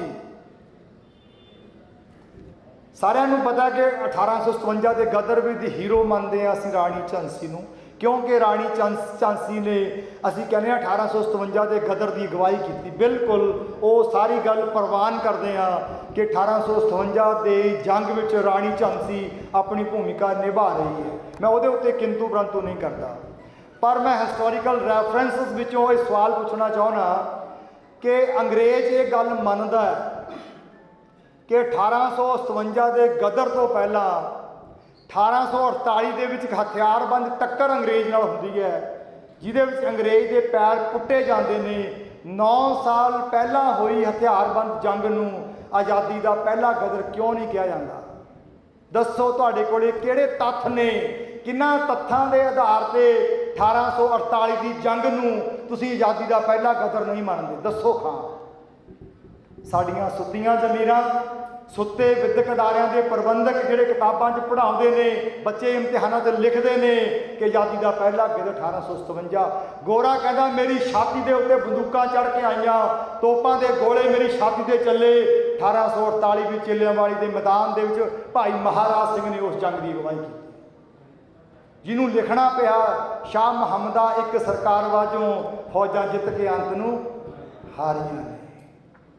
जदों डोगरियां ने शाम सिंह अटारी वाले नूं जदों असला जा रहा है तो बरूद की थां दे उत्ते सरों दीयां बोरियां खुले आईयां। ये वो साका है। पढ़ियो कभी तुसीं इस जंग नूं 1848 की सिखां दी अंग्रेज़ां की जंग नूं पढ़ियो। अंग्रेज बुरी तरह उखड़ चुकिया सी। अंग्रेज जरनैल कहंदे लोग कौन ने, इहो जी मार सानू कदी नहीं पई। तो डोगरे कहंदे घबराओ ना, बस हुण अगली मार नहीं पवेगी क्योंकि पिछों बरूद नहीं सरों आ रही है। वो साडे नाल धोखा होया उस वेले डोगरियां ने कि वो जदों शाम सिंह अटारी वाला ਭਾਈ ਮਹਾਰਾਜ ਸਿੰਘ, ਇਹਨਾਂ ਜਰਨੈਲਾਂ ਨੇ ਬਰੂਦ ਚਾੜਨ ਵਾਸਤੇ ਬੋਰੀਆਂ ਨੂੰ ਖੋਲ੍ਹਿਆ ਤੇ ਉਹਦੇ ਵਿੱਚੋਂ ਸਰੋਂ ਨਿਕਲ ਆਈ। ਉਹ ਜਿੱਤਿਆ ਹੋਇਆ ਜੰਗ ਅਸੀਂ ਹਾਰ ਗਏ। ਤੇ ਸ਼ਾਹ ਮੁਹੰਮਦ ਵੀ ਕਹਿੰਦਾ ਵਾਂਗ ਨਿੰਬੂਆਂ ਨਿਚੋੜ ਸੁੱਟੇ। ਕਹਿੰਦੇ ਸਿੱਖਾਂ ਨੇ ਗੋਰਿਆਂ ਨੂੰ ਆਏ ਨਿੰਬੂ ਦੀ ਸ਼ਿਕੰਜੀ ਵਾਂਗੂ ਨਿਚੋੜ ਕੇ ਸੁੱਟਦਾ ਸੀ, ਪਰ ਜਦੋਂ ਆਖਰੀ ਹੱਲਾ ਕਰਨਾ ਸੀ ਸਾਡੇ ਅਸਲੇ ਦੀ ਥਾਂ ਤੇ ਬਰੂਦ ਆ ਗਿਆ। ਸੋ ਇਹ 1848 ਦੀ ਇਸ ਜੰਗ ਨੂੰ ਆਜ਼ਾਦੀ ਦਾ ਪਹਿਲਾ ਗਦਰ ਕਹਿਣ ਲੱਗਿਆਂ ਸਾਨੂੰ ਕਿਉਂ ਪਿੱਛੂ ਪੈਂਦੇ ਨੇ? ਅਸੀਂ ਕਿਉਂ ਇਤਿਹਾਸ ਨਾਲ ਖਿਲਵਾੜ ਕਰਦੇ ਹਾਂ? ਅਸੀਂ ਇਹਨਾਂ ਕਿਤਾਬਾਂ ਵਿੱਚ ਇਹ ਗੱਲ ਪੜ੍ਹਾ ਦਿੱਤੀ ਹੈ ਕਿ 1857 ਦਾ ਗਦਰ, ਅਸੀਂ ਉਹ 'ਤੇ ਸਵਾਲ ਨਹੀਂ ਖੜਾ ਕਰਦੇ। ਉਹ ਆਪਣੇ ਥਾਂ ਇੱਕ ਵੱਡੀ ਜੰਗ ਹੈ, ਉਹ 'ਚ ਰਾਣੀ ਝਾਂਸੀ ਦੀ ਭੂਮਿਕਾ ਪੜ੍ਹਾਓ, ਪਰ ਇਹ ਇਤਿਹਾਸਕ ਝੂਠ ਹੈ ਕਿ ਆਜ਼ਾਦੀ ਦਾ ਪਹਿਲਾ ਗਦਰ 1857 ਹੈ। ਨਹੀਂ, ਆਜ਼ਾਦੀ ਦਾ ਪਹਿਲਾ ਗਦਰ ਇਹ 1848 ਦੀ ਵੱਡੀ ਜੰਗ ਹੈ ਜਿਹੜੀ ਭਾਈ ਮਹਾਰਾਜ ਸਿੰਘ ਨੇ ਲੜੀ। ਆਹ ਕੌਣ ਨੇ ਜੀ?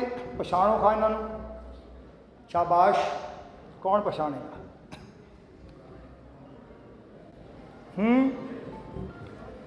ਦੇਖੋ, ਮੈਂ 3 ਸ਼ਖਸੀਅਤਾਂ ਤੁਹਾਡੀ ਸੇਵਾ 'ਚ ਰੱਖੀਆਂ ਨੇ, ਹੱਥ ਨਹੀਂ ਖੜੇ ਹੋਏ। ਆਪਾਂ ਕਿੱਥੇ ਖੜੇ ਹਾਂ? ਸਿੰਗਾਪੁਰ ਦੀ ਧਰਤੀ ਤੋਂ ਇੱਕ ਫੌਜੀ ਜਰਨੈਲ ਕਹਿੰਦਾ ਹੈ ਕਿ ਮੈਂ ਭਾਰਤ ਨੂੰ ਆਜ਼ਾਦ ਕਰਾਉਣਾ, ਮੈਨੂੰ ਸਿਰ ਦਿਓ, ਮੈਂ ਇੱਕ ਫੌਜ ਤਿਆਰ ਕਰਨੀ ਹੈ।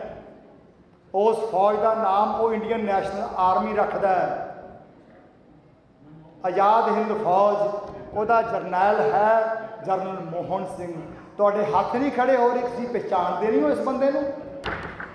ਇਹ ਸ਼ਖਸੀਅਤ ਇੰਡੀਪੈਂਡੈਂਟ ਇੰਡੀਆ ਦੇ ਵਿੱਚ 2 ਵਾਰੀ ਇਲੈਕਟਡ ਮੈਂਬਰ ਪਾਰਲੀਮੈਂਟ ਬਣਦੀ ਹੈ। ਅਸੀਂ ਤਾਂ ਵੀ ਨਹੀਂ ਇਹ ਸ਼ਖਸੀਅਤ ਨੂੰ ਜਾਣਦੇ। ਖਿਮਾ ਕਰਨਾ, ਮੈਂ ਬੜੇ ਭਰੇ ਹੋਏ ਮਨ ਨਾਲ ਵਿਦਿਅਕ ਅਦਾਰਿਆਂ ਨੂੰ, ਪ੍ਰਬੰਧਕਾਂ ਨੂੰ ਕਹਿ ਦਿਆ ਕਰਦਾ, ਫਿਰ ਅਸੀਂ ਇਹ ਦੁਕਾਨਾਂ ਕਿਉਂ ਚਲਾ ਰੱਖੀਆਂ ਨੇ? ਜੇ ਸਾਡੇ ਅਧਿਆਪਕ ਤੇ ਸਾਡੇ ਵਿਦਿਆਰਥੀ ਜਰਨਲ ਮੋਹਨ ਸਿੰਘ ਦੀ ਤਸਵੀਰ ਨੂੰ ਨਹੀਂ ਪਹਿਚਾਣਦੇ, ਇਹ ਭਾਈ ਮਹਾਰਾਜ ਸਿੰਘ ਦੀ ਤਸਵੀਰ ਨੂੰ ਨਹੀਂ ਪਹਿਚਾਣਦੇ, ਤਾਂ ਇਹਨਾਂ ਵਿਦਿਅਕ ਅਦਾਰਿਆਂ ਵਿੱਚ ਅਸੀਂ ਪੜ੍ਹਾ ਕੀ ਰਹੇ ਹਾਂ? ਸੋ ਜਰਨਲ ਮੋਹਨ ਸਿੰਘ ਨੂੰ ਪੜ੍ਹਾਉਣਾ ਬਹੁਤ ਲਾਜ਼ਮੀ ਹੈ। ਆਹ ਕੌਣ ਨੇ ਜੀ? ਗ੍ਰੇਟ ਜਸਵੰਤ ਸਿੰਘ ਜੀ ਨੂੰ ਜਿਵੇਂ ਬਿਗ ਹੈਂਡ ਕਿ ਜਸਵੰਤ ਸਿੰਘ ਜੀ ਨੇ ਡਾਕਟਰ ਦੀਵਾਨ ਸਿੰਘ ਕਾਲੇ ਪਾਣੀ ਨੂੰ ਪਛਾਣਿਆ। ਡਾਕਟਰ ਦੀਵਾਨ ਸਿੰਘ ਕਾਲੇ ਪਾਣੀ ਇੰਡੀਅਨ ਨੈਸ਼ਨਲ ਆਰਮੀ ਦੇ ਬਹੁਤ ਰੰਗਰੂਟ ਸਿਪਾਹੀ ਸਨ, ਵਰਕਰ ਸਨ। ਕਿਤੇ ਵਜੋਂ ਮੈਡੀਕਲ ਪ੍ਰੋਫੈਸ਼ਨ ਨਾਲ ਸੰਬੰਧਿਤ ਸਨ, ਪਰ ਡਾਕਟਰ ਸਾਹਿਬ ਨੇ ਬਹੁਤ ਸੋਹਣੀਆਂ ਕਵਿਤਾਵਾਂ ਵੀ ਲਿਖੀਆਂ, ਸਾਹਿਤਕਾਰ ਵੀ ਸਨ। ਇੰਡੀਅਨ ਨੈਸ਼ਨਲ ਆਰਮੀ 'ਚ ਕੰਮ ਕਰਦਿਆਂ ਜੋ ਜਾਪਾਨੀਆਂ ਨੇ ਅੰਡੇਮਾਨ ਨਿਕੋਬਾਰ 'ਤੇ ਕਬਜ਼ਾ ਕੀਤਾ, ਤਾਂ ਉਹਨਾਂ ਨੇ ਡਾਕਟਰ ਦੀਵਾਨ ਸਿੰਘ ਕਾਲੇਵਾਣੀ ਨੂੰ ਅੰਡੇਮਾਨ ਨਿਕੋਬਾਰ ਦੇ ਵਿੱਚ ਡਾਇਰੈਕਟਰ ਹੈਲਥ ਨਿਯੁਕਤ ਕਰ ਦਿੱਤਾ। ਤੇ ਮੁੜ ਕੇ ਉਹਨਾਂ ਨੇ ਜਾਪਾਨੀ ਫੌਜੀਆਂ ਦੀ ਹਬਸ਼ ਮਟਾਉਣ ਦੇ ਲਈ ਅੰਡੇਮਾਨ ਨਿਕੋਬਾਰ ਦੀਆਂ ਕੁੜੀਆਂ ਨੂੰ ਅਗਵਾ ਕਰਕੇ ਜਾਪਾਨੀਆਂ ਨੇ ਜਾਪਾਨੀ ਫੌਜੀਆਂ ਨੂੰ ਸਪਲਾਈ ਕਰਨਾ ਸ਼ੁਰੂ ਕਰ ਦਿੱਤਾ। ਤਾਂ ਇਹ ਜਾਗਦੀ ਜ਼ਮੀਰ ਵਾਲੇ ਲਿਖਾਰੀ ਤੇ ਡਾਕਟਰ ਨੇ ਉਸ ਵੇਲੇ ਜਾਪਾਨੀਆਂ ਨੂੰ ਵੰਗਾਰਿਆ ਕਿ ਖਬਰਦਾਰ ਜੇ ਅੰਡੇਮਾਨ ਨਿਕੋਬਾਰ ਦੀ ਕਿਸੇ ਕੁੜੀ ਨੂੰ ਹੱਥ ਲਾਇਆ, ਇਹ ਸਾਡੀ ਇੱਜ਼ਤ ਹੈ, ਇਹ ਭਾਰਤ ਦੀ ਇੱਜ਼ਤ ਆਬਰੂ ਹੈ। ਤੁਸੀਂ ਸਾਡੇ ਨਾਲ ਇੰਡੀਅਨ ਨੈਸ਼ਨਲ ਆਰਮੀ 'ਚ ਕੰਮ ਜ਼ਰੂਰ ਕਰ ਰਹੇ ਹੋ, ਪਰ ਮੈਂ ਤੁਹਾਨੂੰ ਕਦਾਚਿਤ ਵੀ ਇਜਾਜ਼ਤ ਨਹੀਂ ਦੇ ਸਕਦਾ ਕਿ ਮੇਰੇ ਹੁੰਦਿਆਂ ਤੁਸੀਂ ਅੰਡੇਮਾਨ ਨਿਕੋਬਾਰ ਦੀ ਕਿਸੇ ਕੁੜੀ ਨੂੰ ਅਗਵਾ ਕਰਕੇ ਫੌਜੀਆਂ ਕੋਲ ਭੇਜੋ। ਤਾਂ ਇਹ ਜੰਗ ਨੂੰ ਲੜਨ ਵਾਲਾ ਇਹ ਸੂਰਮਾ ਜਾਪਾਨੀਆਂ ਨੇ ਗ੍ਰਿਫਤਾਰ ਕੀਤਾ, ਪੱਖੇ ਨਾਲ ਬੰਨ੍ਹ ਕੇ, ਪੁੱਠਾ ਪੱਖਾ ਚਲਾ ਦਿੱਤਾ ਸਿਰ ਬੰਨ੍ਹ ਕੇ। ਸ਼ਹਾਦਤ ਸੁਣਿਓ ਕਿਵੇਂ ਹੋਈ, ਕਿੰਨੇ ਤਸੀਹੇ ਡਾਕਟਰ ਦੀਵਾਨ ਸਿੰਘ ਕਾਲੇ ਪਾਣੀ ਨੂੰ ਦਿੱਤੇ ਕਿ ਪੱਖੇ ਨਾਲ ਸਿਰ ਬੰਨ੍ਹ ਕੇ ਪੱਖਾ ਚਲਾ ਦਿੱਤਾ ਗਿਆ। ਕੁਰਸੀ 'ਤੇ ਬਿਠਾ ਕੇ ਪੱਟਾਂ ਦੇ ਥੱਲੇ ਅੱਗ ਲਾ ਦਿੱਤੀ ਗਈ। ਗਰਮ ਸਰੀਰ ਦੇ ਹੱਥਾਂ ਦੇ ਪੈਰਾਂ ਦੇ ਨਹੁੰ ਖਿੱਚ ਦਿੱਤੇ ਗਏ। ਸੁਣਿਆ ਨਹੀਂ ਜਾਂਦਾ। ਗਰਮ ਸਰੀਰ ਨੂੰ ਮਸ਼ੀਨਾਂ ਨਾਲ ਬੰਦਾ ਬਹਾਦਰ ਵਾਂਗੂ ਵੀ ਸਰੀਰ ਨਿਚੋੜਿਆ, ਜਮੂਰਾਂ ਨਾਲ ਆਏ ਇਲੈਕਟ੍ਰੋਨਿਕ ਗੈਜਟਸ ਨਾਲ ਡਾਕਟਰ ਦੀਵਾਨ ਸਿੰਘ ਦਾ ਸਰੀਰ ਨਿਚੋੜ ਦਿੱਤਾ ਗਿਆ। ਤੇ ਬਿਲਕੁਲ ਬੰਦਾ ਬਹਾਦਰ ਮੈਨੂੰ ਯਾਦ ਆ ਜਾਂਦਾ ਹੈ ਜਦੋਂ ਡਾਕਟਰ ਦੀਵਾਨ ਸਿੰਘ ਕਾਲੇ ਪਾਣੀ ਦੀਆਂ ਅੱਖਾਂ ਦੇ ਵਿੱਚੋਂ ਗਰਮ ਸਲਾਖਾਂ ਪਾ ਕੇ ਆਰ ਪਾਰ ਕਰ ਦਿੱਤੀਆਂ। ਧੰਨ ਨੇ ਇਹ ਸੂਰਮੇ। ਮੇਰਾ ਸਵਾਲ ਹੈ ਵਿਦਿਅਕ ਅਦਾਰਿਆਂ ਨੂੰ ਤੇ ਸਿੱਖਿਆ ਬੋਰਡ ਨੂੰ ਕਿ ਡਾਕਟਰ ਦੀਵਾਨ ਸਿੰਘ ਕਾਲੇ ਪਾਣੀ ਨੂੰ ਸਾਡੀਆਂ ਕਿਤਾਬਾਂ ਵਿੱਚ ਪੜ੍ਹਾਉਣ ਦੇ ਲਈ ਤੁਹਾਨੂੰ ਕੀ ਮਜਬੂਰੀ ਹੈ ਕਿ ਦੀਵਾਨ ਸਿੰਘ ਕਾਲੇ ਪਾਣੀ ਸਾਡੀਆਂ ਸਕੂਲਾਂ ਤੇ ਕਾਲਜਾਂ ਦੀਆਂ ਕਿਤਾਬਾਂ ਦਾ ਵਿਸ਼ਾ ਕਿਉਂ ਨਹੀਂ ਹੈ? ਕਿਉਂ? ਕਿ ਅੰਡੇਮਾਨ ਤੇ ਨਿਕੋਬਾਰ ਦੀਆਂ ਕੁੜੀਆਂ ਸਾਡੀਆਂ ਮਾਵਾਂ ਭੈਣਾਂ ਨਹੀਂ? ਕਿ ਉਹਨਾਂ ਦੇ ਲਈ ਆਪਣਾ ਜੀਵਨ, ਆਪਣਾ ਆਪਾ ਕੁਰਬਾਨ ਕਰ ਦੇਣਾ ਭਾਰਤ ਦੀ ਆਜ਼ਾਦੀ ਦਾ ਹਿੱਸਾ ਨਹੀਂ? ਪਰ ਦੀਵਾਨ ਸਿੰਘ ਕਾਲੇ ਪਾਣੀ ਸਾਡੇ ਵਿਦਿਅਕ ਅਦਾਰਿਆਂ ਦੀਆਂ ਕਿਤਾਬਾਂ ਦਾ ਸਿਲੇਬਸ ਨਹੀਂ ਹੈ। ਇਹ ਮੇਰਾ ਅੰਦਰਾਂ ਦਾ ਦਰਦ ਹੈ। ਜਿਹੜਾ ਮੈਂ ਤੁਹਾਡੀ ਝੋਲੀ ਵਿੱਚ ਲੈ ਕੇ ਆਇਆ। ਤੁਸੀਂ 9 ਵਿਦਿਅਕ ਅਦਾਰਿਆਂ ਦੇ ਮਾਲਕ ਬੈਠੇ ਹੋ।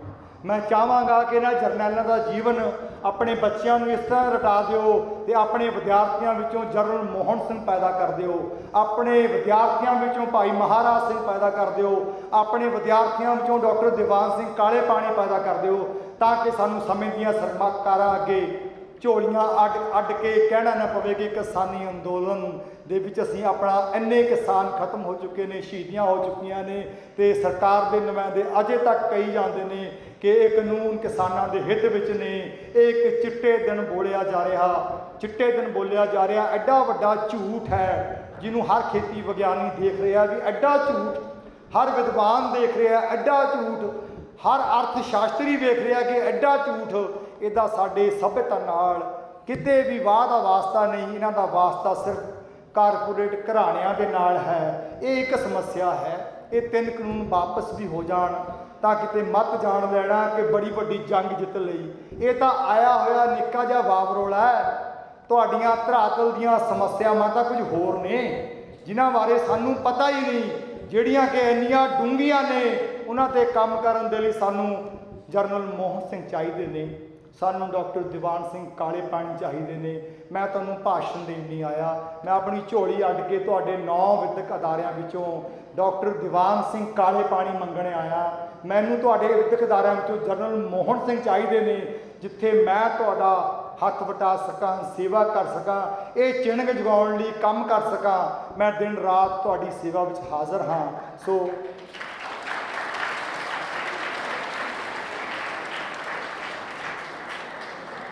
ਮੈਨੂੰ ਯਕੀਨ ਹੈ ਤੁਹਾਡੀਆਂ ਇਹਨਾਂ ਤਾੜੀਆਂ ਦੀ ਆਵਾਜ਼ ਵਿੱਚੋਂ ਤੁਸੀਂ ਇਹ ਕੰਮ ਜ਼ਰੂਰ ਕਰਕੇ ਦਿਖਾਓਗੇ। ਅਸੀਂ ਬਸ ਕੰਮ ਕਰਨਾ ਹੈ, ਬਸ ਕੰਮ, ਤੇ ਸਾਡਾ ਸਮਾਜ ਤੇ ਸੋਹਣਾ ਸਮਾਜ, ਸਾਨੂੰ ਪਤਾ ਹੀ ਨਾ ਹੋਵੇ ਕੰਮ ਕਰਨ ਵਾਲਾ ਕੌਣ ਹੈ, ਇਹੋ ਜਿਹਾ ਬਣਨਾ ਹੈ। ਕੜੀ ਪੱਤਾ ਪਾਉਣੇ ਨਾ ਸਬਜ਼ੀ ਵਿੱਚ, ਉਹਨੂੰ ਬਾਹਰ ਹੀ ਕੱਢ ਦਿੰਦੇ ਆ, ਧਨੀਆ ਅਖੀਰ 'ਤੇ ਪਾਉਂਦੇ ਆ। ਕੰਮ ਸਾਰਾ ਕੜੀ ਪੱਤੇ ਦਾ ਹੁੰਦਾ, ਧਨੀਆ ਰਹਿ ਜਾਂਦਾ ਹੈ ਤੇ ਕੜੀ ਪੱਤਾ ਦਾ ਪਹਿਲਾਂ ਹੀ ਬਾਹਰ ਕੱਢ ਛੱਡੀਦਾ। ਸਾਨੂੰ ਕੜੀ ਪੱਤੇ ਚਾਹੀਦੇ ਨੇ, ਧਨੀਆ ਨਹੀਂ ਚਾਹੀਦਾ। ਧਨੀਆ ਤਾਂ ਪੂਰਾ ਫਿਰਦਾ ਆ ਹੀ ਜਾਣਾ।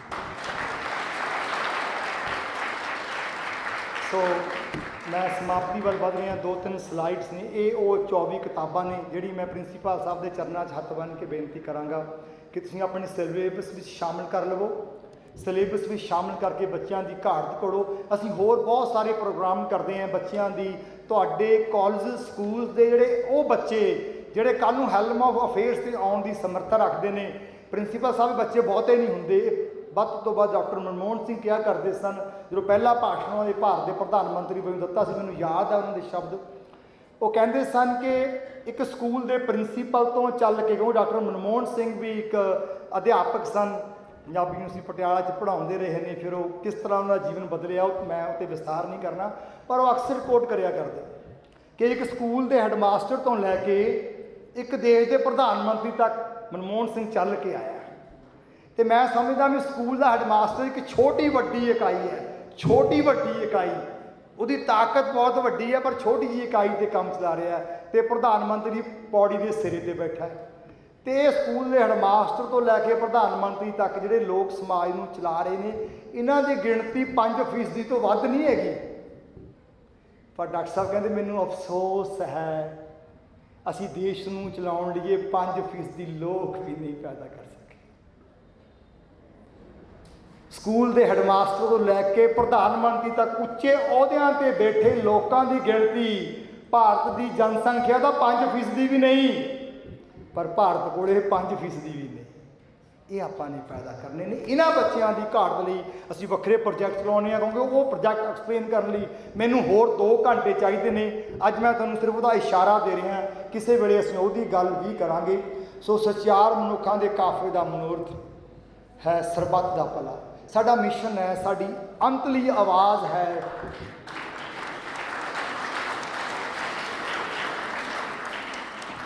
ਅਸੀਂ ਸਚਿਆਰ ਮਨੁੱਖਾਂ ਦਾ ਕਾਫਲਾ ਬਣਾ ਕੇ ਕੋਈ ਇਲੈਕਸ਼ਨਾਂ ਲੜ ਕੇ MP ਨਹੀਂ ਬਣਨਾ ਹੈ, ਕੋਈ ਮਿਨਿਸਟਰ ਨਹੀਂ ਬਣਨਾ। ਇਹ ਸਾਡਾ ਮਨੋਰਥ ਨਹੀਂ। ਅਸੀਂ ਤਾਂ ਮਾਰਦੇ ਠੋਕਰਾਂ ਤਖਤਾਂ ਤਾਜਾਂ ਨੂੰ, ਸਾਡੇ ਤਾਂ ਇਹ ਪੈਰਾਂ 'ਚ ਰੁਲਦੀਆਂ ਨੇ। ਅਸੀਂ ਸਮਾਜ ਨੂੰ ਸਚਿਆਰ ਮਨੁੱਖਾਂ ਦਾ ਕਾਫਲਾ ਬਣਾ ਕੇ ਦੇਣਾ। ਫਿਰ ਸਚਿਆਰ ਮਨੁੱਖਾਂ ਨੂੰ ਲੋਕ ਕਹਿ ਦੇਣ ਛੱਡ ਇਹ ਗੋਹੇ ਵਾਲੀ ਫੌੜੀ, बन जा नवाब कपूर सिंह, बन जा तू मुख मंत्री, फिर तो आउंदा मज़ा। जे कोई लाड़ा सुट्टी जाए कि मैनू बना दिओ, ओनू ला दिओ, इहो जे गरकने लोगों तो समाज नूं कुछ नहीं मिलता। अज लोड़ है इहो जे नौजवानों का काफिला खड़ा कर देण दी, ਜਿਹੜੇ कड़ी पत्ते की तरह काम करते रहन, किसी को धनिया बनने की इच्छा ना होवे ते समाज कहे हुण तू छड्ड दे फौड़ी, इत्थे आ जा ते तू आ काम संभाल, सिक्ख्या मंत्री बन जाता, इसदा ना कोको नहीं आउंदा, एग्रीकल्चर मिनिस्टर बन जाता, अग्रोनमी का पता कुछ नहीं, तो इहो जे लोगों के उत्ते फाइनैंस मिनिस्टर बन जाता है, उन्होंने law of diminishing marginal utility नहीं आता होंदा, पता नहीं फाइनैंस नूं किवें चला रहा होंदा वो। सो इहो जे लोग पैदा करने ने विद्यक अदारियां ने। ये डिप्टी कमिश्नर का काम नहीं है, ये SSP का काम नहीं है, PWD महकमे का काम नहीं है, ये सिर्फ तो सिर्फ विद्यक अदारियां का काम है, जिन्होंने सचार मनुखों को पैदा करना है, तो असीं सरबत का भला करना है। मनुख हिंदू होवे, मुसलमान होवे, सिख होवे, ईसाई होवे, मैं कहना नॉन फेथ भी क्यों ना होवे, जिन्होंने रब ते विश्वास भी नहीं, सानू सारे ही प्यारे ने, तो असीं सारिਆਂ ਨੂੰ सोहना माहौल देना है। सो ये लास्ट बेनती है कि तुसीं साडे फेसबुक, यूट्यूब जरूर सबसक्राइब कर लवो, क्योंकि समा बहुत तेज़ी नाल चल रहा है, हर थां ते बार बार आना मुश्किल है, तो आपां मीडिया राहीं जुड़े रहिए। फेसबुक पेज ते साडा यूट्यूब लिंक नूं सबसक्राइब ते लाइक करो, ताकि तुहानूं साडीआं सारियां एक्टिविटीज़ उन्हां दी जानकारी मिलती रहे। आत्म प्रकाश ने कार्य आरंभ किया है कि इन्हां सारे किसानां दे परिवारां दी साम संभाल करनी है। साम संभाल का मतलब ये नहीं कि कुछ पैसे इकट्ठे करके इन्हां च बराबर बराबर वंड देने हैं, नहीं, एक बहुत ही ऑर्गेनाइज प्रोग्राम है, एक सिक्ख्या बोर्ड की तरह एक बहुत ही ऑर्गेनाइज ये ढंग तरीका अपनाया है। जो मैं 7 दसंबर को केंद्रीय मंत्री को इनाम लैण तो इनकार किया, उत्थों मैं ਸਿੰਘੂ बॉर्डर पहुँचा, उत्थे किसानों को मिलिया, उत्थे एक समा बतीत किया, तो मैनू उस वक्त महसूस हो गया सी, क्योंकि उदों तक दर्जना किसानों दी शहीदियाँ हो चुकियां सन। तो उत्थे वो हालात नूं जदों मैं अपनी अखां नाल वेख्या, तो उदों ही मैनू ये महसूस होने लग गया सी कि इन्हां किसानां दी ये शहादतां दी गिणती ने अजे वधना है, इन्हां दी साम संभाल किसी ने नहीं करनी। लीडरां कोले उन्हां नूं चाहीदा, उन्हां कोले जिम्मेवारियां होर हुंदियां ने, समा नहीं बचदा, तो ये बेचारे परिवारां वल ध्यान देण दे वास्ते किसी नूं वक्त नहीं मिलदा, तो इन्हां नूं योग ढंग नाल संभालिया जावे। मैनूं याद है मैं 7 दसंबर जो दिल्ली तो वापस परत रहा सी लुधियाणे नूं, उस वक्त मैं इस वैबसाइट पोर्टल का नक्शा अपनी कलम नाल लिखना शुरू कर दिता सी। लगभग 1 महीना मैं इस पोर्टल का डिज़ाइन आप लिखता रहा। जनवरी के पहले हफ्ते मैं ये डिज़ाइन अपनी टीम नाल शेयर किया कि मैं इस तरह का पोर्टल ये डिज़ाइन लिखिया, ये घोख करो। असी कुछ वाइस चांसलर दियां राय लईयां, कुछ विद्वानां नूं, प्रोफैसरां नूं, लगभग 15-16 विद्वानां की राय लैण तो बाद असी उस पोर्टल नूं बनाउणा शुरू कर दिता। तो 2 महीनों बाद 7 फरवरी नूं 5 वाइस चांसलर्स ने, जिन्हां विचों एक वाइस चांसलर अज भी बैठे ने, उन्होंने इस पोर्टल नूं रिलीज़ किया।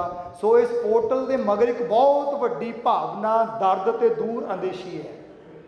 ये लगभग 15-20 साल का प्रोजैक्ट है। इन्हां किसानां दे परिवारां दे इकल्ले बच्चे ने रजिस्टर होना है, इकल्ले बच्चे नूं टीचर मैंटर अलॉट होने ने। किसानां दे परिवारां दे खेतीबाड़ी दे कारोबार नूं प्रफुल्लित करन लई हर परिवार नाल एक खेतीबाड़ी विग्यानी जोड़िया जाना है। इन्हां परिवारां दीयां जिहड़ियां वित्ती मुश्किलां ने उन्हां नूं हल करन दे लई एक कोआर्डीनेटर जोड़िया जाना है। सो एक छोटा जिहा प्रोजैक्ट नहीं है, एक बहुत वड्डा प्रोजैक्ट है। संगत के सहयोग नाल सारा कार्य करना है।